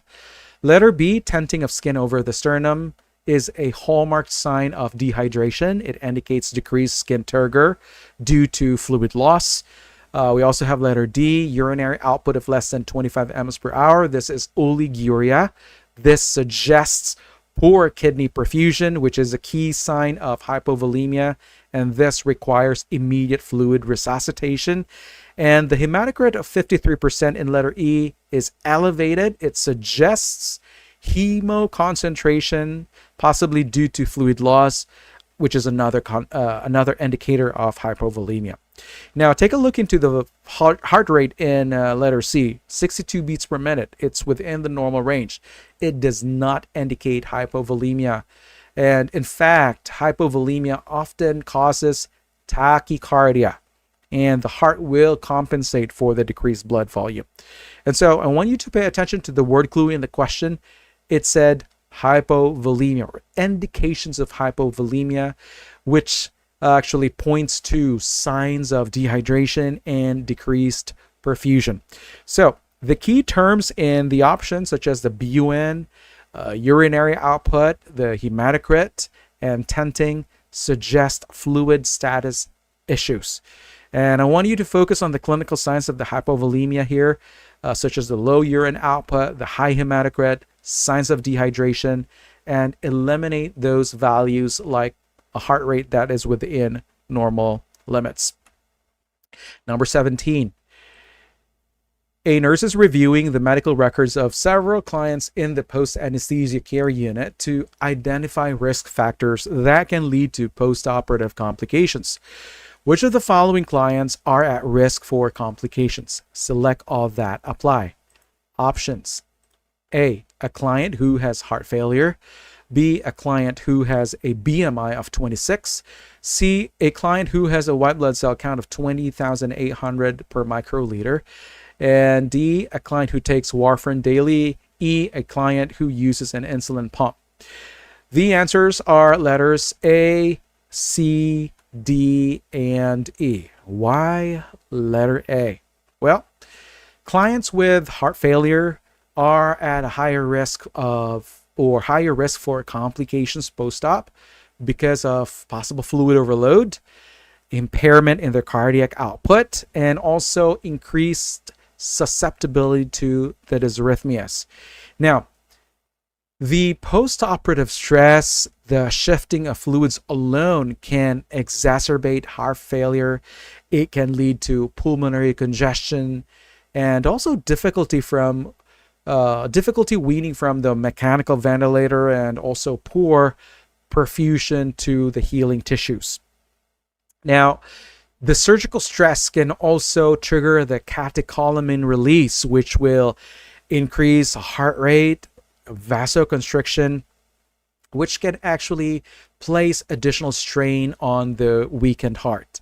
Now, also remember that anesthesia and post-operative immobility can also increase the risk of venous thromboembolism, DVT, both of which are concerning for heart failure patients who already have poor circulation and fluid retention. And that is why it's one of the correct answers. While letter C here, a client who has a white blood cell of 20,800 per microliter, this is significantly elevated, indicating that there's possibly infection, maybe sepsis, or maybe an inflammatory response. And I want you to pay attention that pre-existing infections can delay surgical healing. It can increase the risk of septicemia post-op. And the surgical wounds in an immunocompromised or infected patient are more likely to experience delayed healing. There's going to be dehiscence or even wound infections such as surgical site infection or SSIs. Now, the post-op fever with an elevated white blood cell count also suggests that there's an ongoing systemic infection, maybe a pneumonia, or maybe an abscess formation at the surgical site. Now, letter D, a client who takes warfarin daily, which is an anticoagulant. This is going to place the client at risk for bleeding post-op. And again, this is a medication that inhibits vitamin K dependent clotting factors, which means the patient has prolonged prothrombin time and INR levels. Now, during surgery, even minor trauma to the blood vessels can cause excessive bleeding. There could be hematoma formation or maybe internal hemorrhage. Now, if warfarin levels are not appropriately managed pre-op, the client here will be at risk for post-op hemorrhage, and they're going to require reversal agents such as the vitamin K, or with the administration of the blood product fresh frozen plasma. Letter E is another correct option because diabetes, regardless of how well it is controlled, actually impairs immune function. It also impairs wound healing, making post-operative infections more likely to occur. And don't forget about the surgery. This is already a stressful event which can trigger stress response. This can lead to increased cortisol and catecholamines release, which can raise the blood glucose levels and also suppress the immune function. And so even if it states a client who uses an insulin pump, even with that, perioperative blood sugar management is challenging due to several factors. Maybe again, there's going to be NPO status that's involved before surgery, and also with the stress involved, the hormones during and after surgery, and also the altered insulin absorption due to the anesthesia and reduced mobility can actually complicate things. And that is why E is one of those options. Now, why letter A is incorrect? I mean, not letter A, but letter B rather. That's the client who has a BMI of 26. Well, this falls into an overweight category, right? We know that the normal range is around 18.5 to 24.9, but it does not meet the threshold for obesity, which is greater than 30. And this is a known risk factor for complication. And so overweight clients do not necessarily have impaired wound healing or increased infection risk unless they have comorbidities like diabetes or maybe cardiovascular disease. And I want you to remember about obese clients who have BMI over 30. They are at a higher risk due to excess adipose tissue, which actually reduces vascular supply. It also increases surgical stress on the tissues, and it can also raise the risk of DVT and pulmonary complication. And so, since the client does not meet the obesity threshold, they are not a significant risk for post-op complications. And so, for you to answer this question correctly, I want you to pay attention to the key clues in the question and answer choices. So the words risk factors that can lead to post-op complications. So this signals that the nurse should look for those conditions that affect healing, circulation, the immune function, or clotting. And so the heart failure in option A is known for fluid overload and cardiovascular strain. In letter C rather, you have the 20,800 microliter white blood cell count. This is a clear indicator of infection or inflammation. In D, there's warfarin use. This is a strong clue for anticoagulation risk. And the insulin pump use, this actually suggests diabetes, which is linked to delayed healing and infection risk. And lastly, we have BMI of 26, which is one of the incorrect options. This is not high enough to meet the definition of obesity, making it less of a risk factor. Alrighty, let's have number 18. A nurse is caring for a client who reports nausea and vomiting 2 days post-op following a hysterectomy. Which of the following actions should the nurse perform first? Options: A, insert a prescribed nasogastric tube. B, restart prescribed IV fluids. C, assess bowel sounds. D, administer antiemetic medication. We have the answer. It is letter C. And why is that? The key phrase in the question is 2 days post-op following hysterectomy. And so this should immediately make you think about post-op ileus, which is a temporary slowing or stopping of bowel movement due to surgery. Now, when a patient is experiencing nausea and vomiting after abdominal or pelvic surgery, the first nursing action should be to assess bowel sounds. And why? Well, because if the intestines are not moving, or let's say no peristalsis, giving fluids or medications could make things worse, especially if you're giving them orally, right? And so if the nurse finds absent or hypoactive bowel sounds, it could confirm post-op ileus, meaning the gut is not functioning properly yet. Now, the phrase 2 days post-operative, this is a hint that bowel function may not have returned yet. And don't forget about nausea and vomiting. These are classic signs of bowel obstruction or ileus. So you need to assess first before acting. Now, why are the other options such as A, B, and D incorrect? Letter A, restart the prescribed nasogastric, insert a prescribed nasogastric tube. We know that inserting a nasogastric tube would be one of the interventions, right? But why is this wrong around this case? Well, this can actually relieve the problem by decompressing the stomach. But what you should do first is to do your assessment. This is what's needed. Now, if bowel sounds are present and normal, a nasogastric tube may not be necessary. And don't forget that nasogastric tube insertion is an invasive intervention, and you should only proceed after confirming the cause of the system. So I have an elimination tip for you. Never jump straight to an invasive procedure without a clear indication. Again, you need to assess first, then intervene. If the bowel sounds are absent, then you would notify the provider and prepare for an NG tube placement. Now, what about letter B, restart prescribed IV fluids? What is this?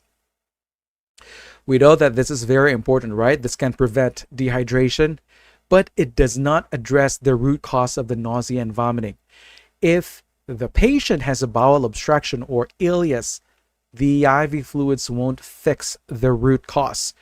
We need to know first if the gut is working before you administer more fluids. Your key elimination tip in answering this question is that IV fluids administration are basically an intervention. And before you do this, you must first assess the cause. All right? Again, don't forget the nursing process in this question. Now, what about letter D, administer antiemetic medication? This is also a good intervention. This may relieve the nausea, but it does nothing to fix the underlying issue, which is possibly ileus. And if the stomach is not emptying properly due to the lack of peristalsis, the nausea will come back even after giving an antiemetic. Plus, if there's an undiagnosed obstruction, when you're giving an antiemetic, this could also delay critical interventions like placing an nasogastric tube or adjusting the fluids. And so remember that medications are interventions, all right? These are not assessments. And if you don't know the cause yet, do not jump straight to treating the symptoms. All right. So in this case, it is appropriate to do your assessment first. Number 19. A client returns from the operating room with a partial thickness skin graft on her left arm. The donor's tissue was taken from her left hip. In planning her immediate post-op care, which of the following interventions should the nurse include? Select all that apply. Options. A. Perform range of motion exercises on the left arm every 4 hours. B. Monitor the pulse in the left arm every 4 hours. C. Administer pain medication every 4 hours as ordered for pain at the donor site. D. Elevate the left arm and provide complete rest of the grafted area. E. Encourage the client to ambulate as desired on the first post-op day. F. Change the dressing on the graft site every 8 hours. The answers are options letters B, C, and D. Now, let's break down the question first. This is asking about immediate post-op care for a client who has received a partial thickness skin graft on the left arm with the donor site on the left hip. So the key focus here is promoting graft adherence, managing the pain, and also ensuring proper circulation. Now, the phrase immediate post-op or post-operative care, this is very critical because it implies the care intervention should focus on protecting the graft site and also preventing complications. That's why letter B, C, and D are correct. Now, why letter B? Well, monitoring the pulse site or monitoring the pulse in the left arm every 4 hours, this basically assessing for or monitoring for adequate circulation to the graft site. This is critical for proper healing. And the newly grafted skin does not yet have full vascular connections, making it so vulnerable to ischemia. And monitoring the pulse in the left arm ensures that arterial blood flow is not compromised, which could lead to a graft failure. Now, the clue to the question here is that it specifies that the graft was placed on the left arm, and Since grafts rely on sufficient blood flow to survive, circulation check is very critical. And if there is diminished or maybe absent blood flow to the graft site, it could mean vascular compromise. There's going to be compression or clot formation, which would require intervention. Letter C is also correct because the donor site, in this case the left hip, is often more painful than the graft site. Okay, and so this happens because the nerve endings in the donor area remains intact, whereas the grafted skin has been surgically removed from its original blood supply and is temporarily less sensitive. And so the question specifically states that the donor tissue was taken from the left hip, indicating a second site requiring pain management. Letter D is also correct here because elevation can help reduce the edema, also prevent pressure on the fragile graft site, and resting the arm prevents shearing forces or friction that could cause the graft shift or fail. And the grafted skin needs time to take or adhere to the wound bed, which can take several days. And since the arm is naturally dependent or hanging down when sitting or standing, elevation is so critical to prevent the accumulation of fluid and also to prevent swelling. And if the graft side experiences swelling or, let's say, movement, it increases the risk of graft failure by disrupting the formation of the new blood vessels between the graft and the underlying tissue. And so letter A is one of the incorrect options here because the graft area must remain immobilized for 3 to 5 days to allow adherence to the wound bed. And so having the client do the range of motion exercise can disrupt the delicate process of graft integration. It can lead to graft dislodgement or displacement. It can also shearing. It can also even complete graft failure. Now, what about letter E here? We have encouraged the client to ambulate as desired on the first postoperative day. This is incorrect. Why? We know that early ambulation is encouraged in most surgeries, but in this case, the donor site is on the left hip, and too much movement can increase pain, also increase the risk of bleeding at the donor site. Also, if the ambulation increases blood pressure, it may also cause graft site swelling. And so the phrase "as desired," it is a red flag. Unrestricted movement can be problematic in the immediate postoperative period, and controlled ambulation may be allowed after proper wound stabilization has already occurred. Now, letter F, change the dressing on the graft site every 8 hours. This is also incorrect because the graft site dressing should remain undisturbed for at least 3 to 5 days. And so frequent dressing changes increases the risk of infection, and it can also disrupt the graft healing process. And so take note of the keywords in option F. Every 8 hours. It's very frequent, which is not appropriate for a fresh skin graft.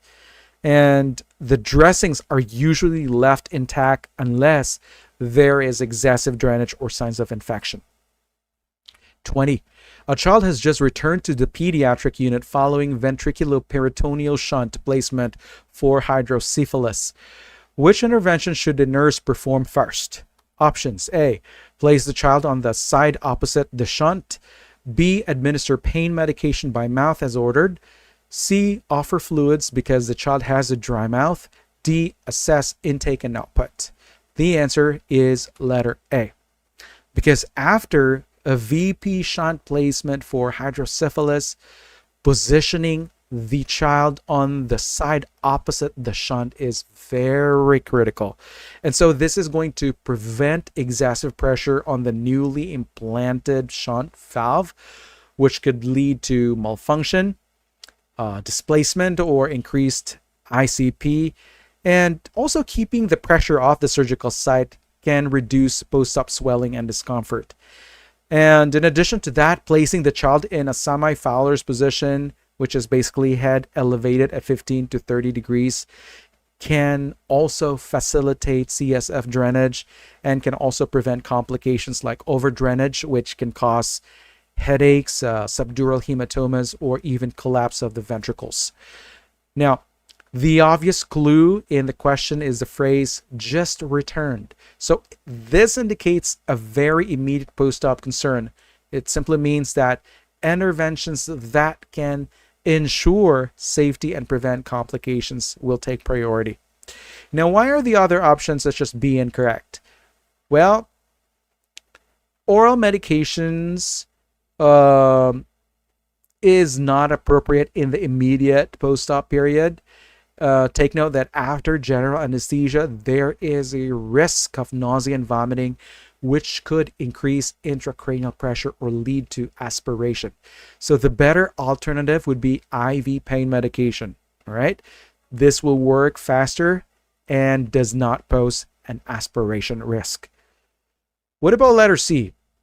Again, by mouth.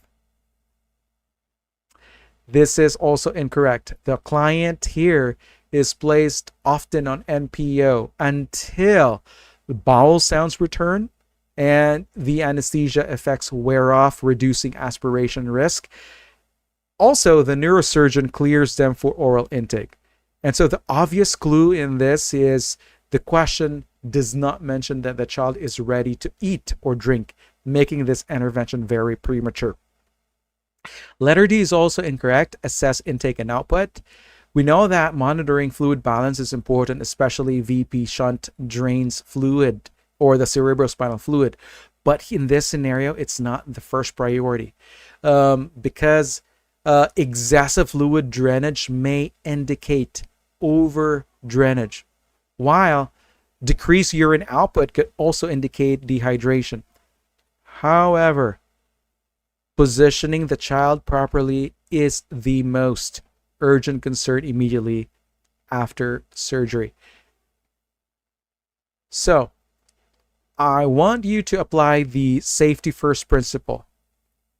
Think of immediate post-op complications such as shunt malfunction, increased ICP, aspiration, and so the best answer should prevent this. And this is letter A. Now, I want you to use the process of elimination, such as pain medication orally in B, but again, this is not appropriate immediately. Letter C is also contradicting the standard NPO protocols post-surgery. And also, assessing INO in letter D is important, but not the first action post-operatively in this case. 21. A client is ready to be discharged after an arthroscopic knee surgery. Which information would the nurse expect the physician to write on the discharge instructions? Options. A. Swelling and coolness of the joint and limb are normal right after surgery. B. Take acetaminophen with codeine every 4 hours as necessary for pain relief. C. Ice and elevate the extremity for 12 hours after discharge. D. Infection shouldn't be a problem because of the small incision size. The answer is letter B. The pain management is a priority in this type of procedure. So after the arthroscopic knee surgery, there is that expected mild to moderate pain due to the tissue manipulation. There's fluid distension in the joint and the body's inflammatory response. Also take note that acetaminophen with codeine is commonly prescribed for post-op pain.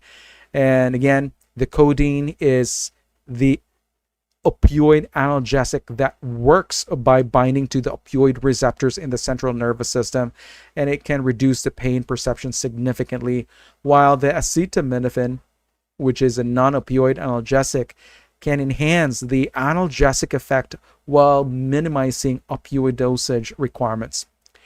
Now, The phrase here, which is as necessary, indicates appropriate pain management. And so the patient should take the medication only if pain is present, so to prevent unnecessary opioid use and also reducing the risk of dependence or other adverse effects. Now, why is letter A incorrect this time? Well, swelling is expected, but the coolness may indicate a compromise of circulation, maybe nerve damage or excessive use of a tourniquet during the surgery. So this could be a sign of vascular insufficiency, which needs immediate assessment. So take full attention to the word coolness.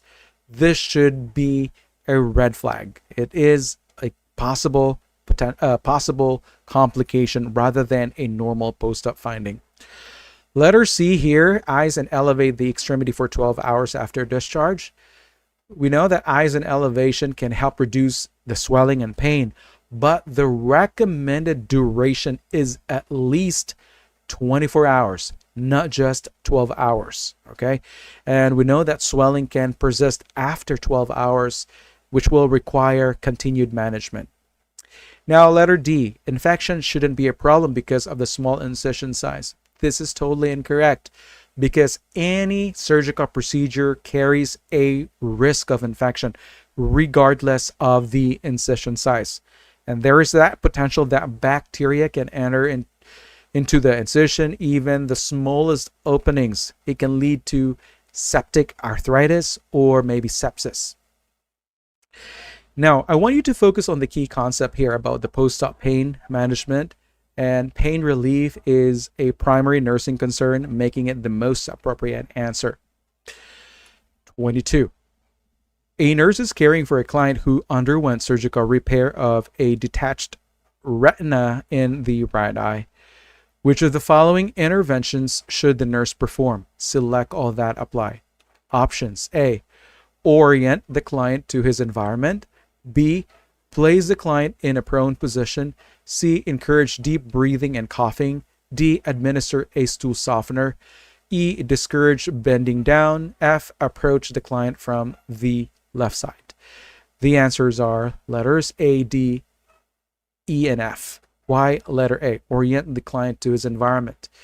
Well, for those clients who have undergone retinal detachment surgery, they may have visual disturbances or complete vision loss in the affected eye, and ensuring that they are oriented to their surroundings prevents falls and injuries. And again, retinal detachment affects vision, so safety is a major nursing consideration here. Letter D, administer a stool softener.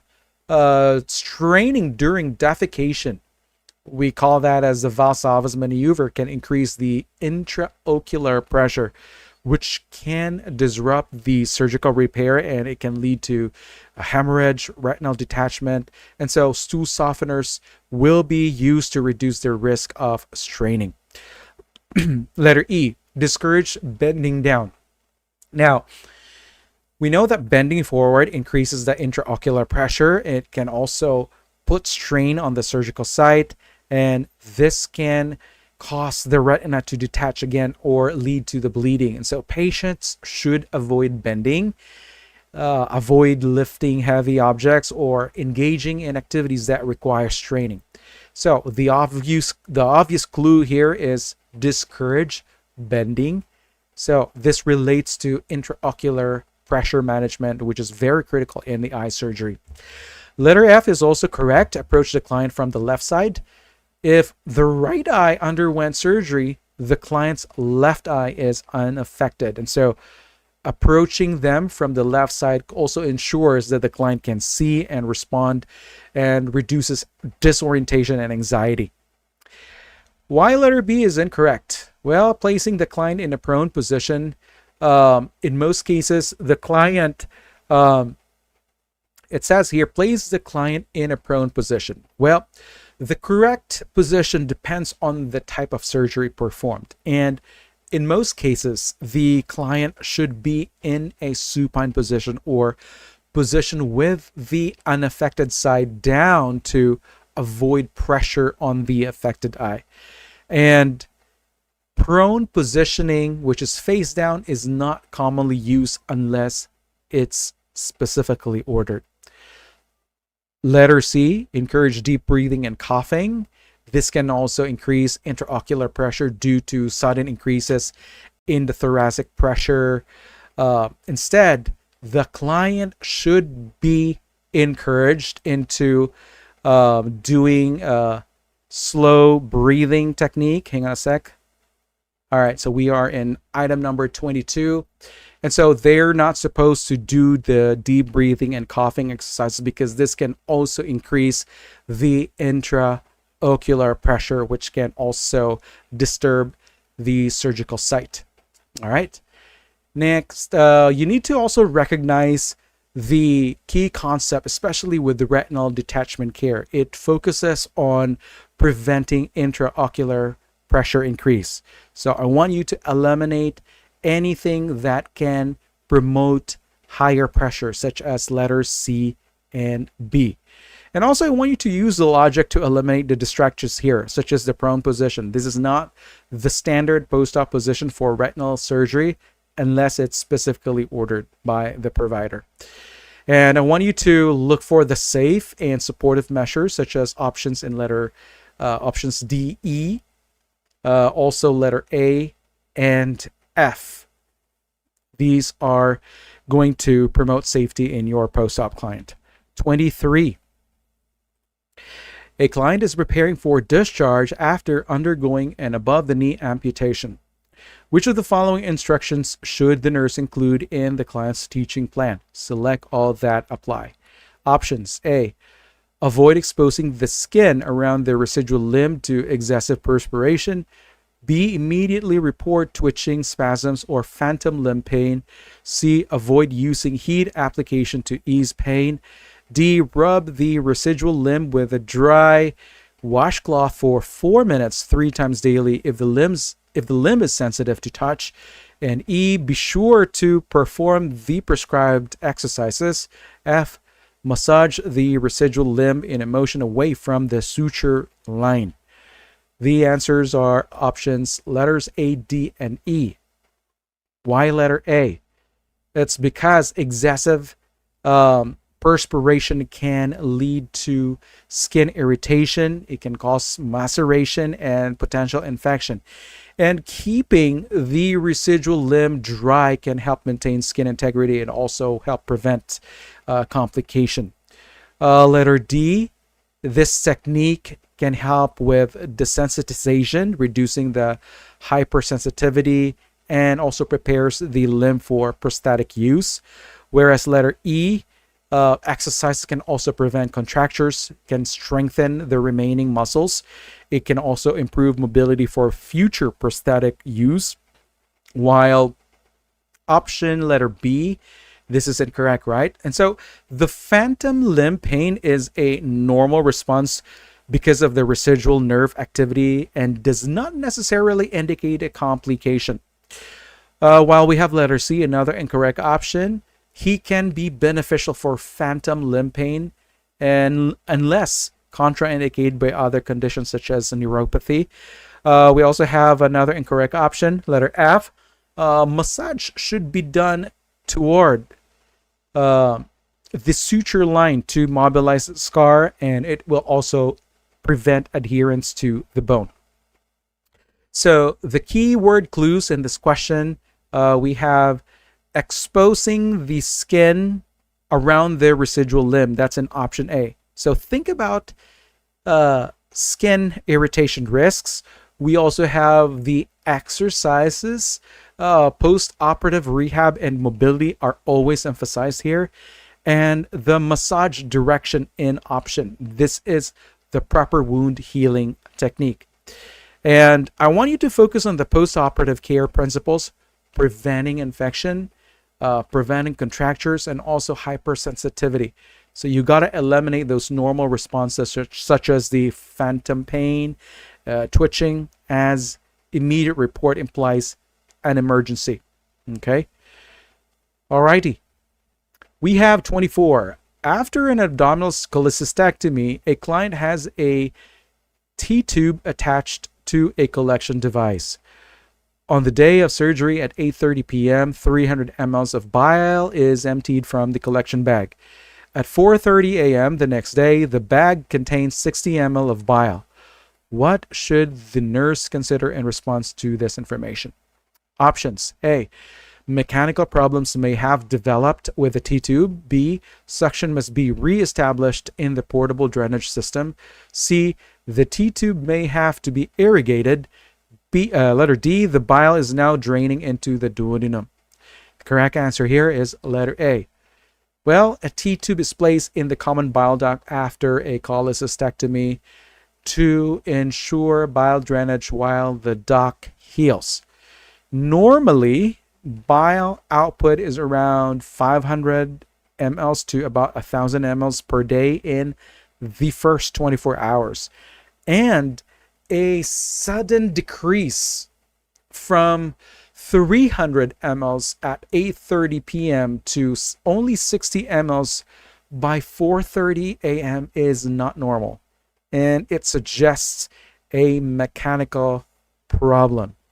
And this could be caused by kinking of the tube or compression, which can obstruct the bile flow, or maybe the presence of clots or maybe debris blockage. So this can prevent the bile from draining properly, and also possibly tube displacement. And it may have been moved. It can cause the drainage to have some issues. And since inadequate bile drainage can lead to obstruction of the bile flow, it can lead to jaundice. It can also cause infection. And so you have to assess for mechanical problems. That should be your first nursing priority. Now, the other options here, letter B, suction must be reestablished in the portable drainage system. Well, a T-tube drains by gravity, not suction. And like a chest tube, it does not require a vacuum system to pull out bile. And suction-related interventions do not apply in this case. Letter C, the T-tube may have to be irrigated. Again, irrigation is not an independent nursing action because it could cause bile duct injury, or it can force debris into the duct, and this requires a provider's order or the surgeon's order. Letter D is also incorrect because the common bile duct remains swollen for several days post-op, and so a return of bile flow into the duodenum does not occur this quickly, and the sudden drop in the drainage is more likely due to the obstruction than normal healing. Again, the keyword clues in the question stem are the 300 mLs. We also have the 60 ml. That's a huge drop. There's a sudden decrease in the drainage. We also have the keyword T-tube. This is supposed to drain always by gravity, not suction. And the word post-op, cholecystectomy, the common bile duct is still healing, so it does not immediately start draining bile into the intestine. So I want you to recognize unexpected changes in the output, and this should serve as a red flag for the complication in this patient. And I want you to eliminate those answers that suggest suction, not applicable, or those options that have interventions requiring a provider order, such as irrigation in letter C. And so I want you to prioritize assessing the tube for mechanical problems before assuming normal healing. So that should be your letter A. 25. A client has just returned from a cardiac catheterization. Which of the following interventions should the nurse include in the client's care? Select all that apply. Options. A. Assess the insertion site. B. Restrict the client to bed rest for 6 to 12 hours. C. Monitor vital signs every 15 minutes. D. Perform range of motion exercises. E. Assess all peripheral pulses frequently. The answers are letters A, B, and C. Now, why letter A? Assess the insertion site. Now, I want you to remember that after a cardiac catheterization, monitoring the insertion site, typically the femoral or maybe the radial site, is very critical to detect any complications such as bleeding, could be hematoma formation, or pseudoaneurysm development. And the artery is punctured during the procedure, and even after the catheter is removed, the site remains vulnerable to bleeding or the formation of clots. And so the key assessments include checking for active bleeding or maybe swelling, which may indicate hematoma. You have to palpate for a firm pulsatile mass, which is a possible sign of a pseudoaneurysm, which is a collection of blood between the vessel layers, or observing for bruising and assessing for signs of retroperitoneal hemorrhage if the femoral artery was used. Now, I want you to go back into the question stem here. It said the client has just returned from cardiac cath. So this implies that the client is at risk of vascular complications. And why this intervention is necessary? Why letter A? Well, arterial access sites are prone to bleeding. It has high pressure, and there's also higher chance of clot formation, which can quickly become life-threatening if undetected. Letter B is also correct. Now, I want you to pay attention regarding the bed rest in this client. It did not say anything about other synthetic closure device or sealants. No, it's just basically a standard cardiac catheterization. And so when you're going to be seeing this kind of question, the 6 to 12 hours of bed rest is pretty a standard requirement. Okay, so if manual pressure or let's say mechanical compression device is used, then the bed rest will range from about 6 to 12 hours. Okay, so the affected extremity is extended for 4 to 6 hours, but the bed rest should be about 6 to 12 hours. However, take note that the client are supposed to be turning from one side or side to side, and you're not supposed to allow the elevation of the head of bed more than 15 degrees when the femoral artery approach was used. Okay, so you want to ensure that there is minimal hip flexion because it can reduce the strain on the insertion site. It can reduce the bleeding and hematoma formation. Now, this is a big deal. If in case the scenario stated something about the use of a vascular closure device, this is going to require bed rest. And this is also going to depend on the type of sealant that is used. So if it says collagen plug or an angio-seal, the bed rest is going to be lesser, about 2 to 4 hours. Again, that is when the question states angio-seal has been used. Or if it said suture-based closure, or let's say Perclose or ProGlide, the bed rest will also be minimized to 1 to 2 hours. And if there is hemostatic patch use in the cardiac cath, the bed rest is supposed to be 2 to 3 hours. But in this case, it's pretty much like a standard scenario. It did not mention any of those. So you should think about the 6 to 12 hours bed rest. Now, why is the immobilization important in this case scenario? The reason for that is because any movement can disrupt the clot formation at the puncture site. This can lead to severe arterial bleeding. And hip flexion, if the femoral approach is used, can also increase the arterial pressure, and this will dislodge the clot that has sealed the puncture site. Letter C, monitoring of the vital signs every 15 minutes. This is very critical, especially in the detection of bleeding, hypovolemia, hematoma expansion. So the frequency will be around this time, every 15 minutes for the first hour. And if the patient is stable, then we can proceed with every 30 minutes for the next 2 hours. And if they are stable with those vitals set, then the transition will be to hourly checking for the next 4 hours. Then this will be transitioned to the per facility policy routine vital signs checking. Now, I want you to pay attention to the signs of complications that you need to watch for. That's going to be hypotension, tachycardia, which may indicate internal bleeding. There's also increasing pain or swelling at the site. This alone suggests hematoma formation. There's also weak or absent distal pulses, maybe pallor or cold extremities. These indicate arterial occlusion or embolism.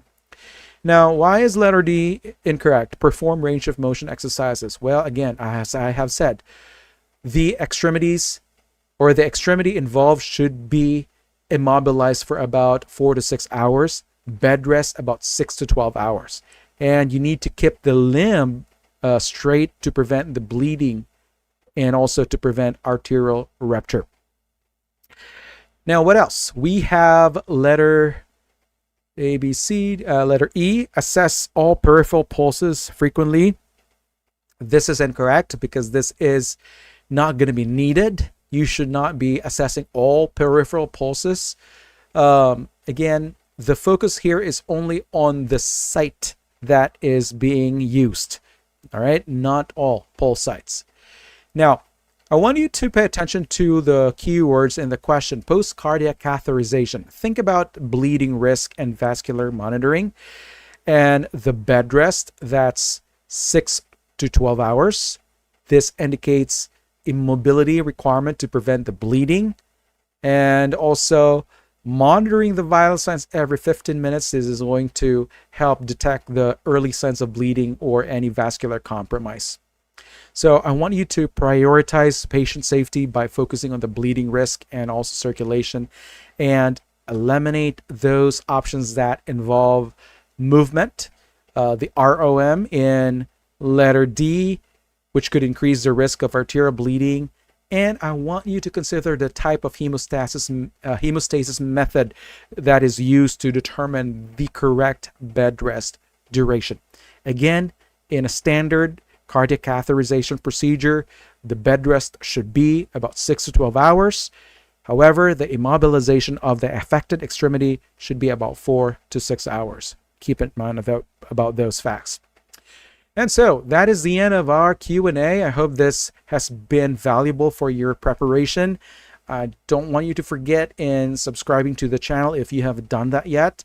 Also, like and share this video to others that are also in their nursing journey.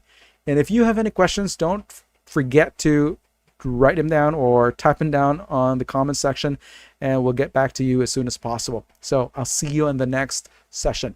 Again, thank you.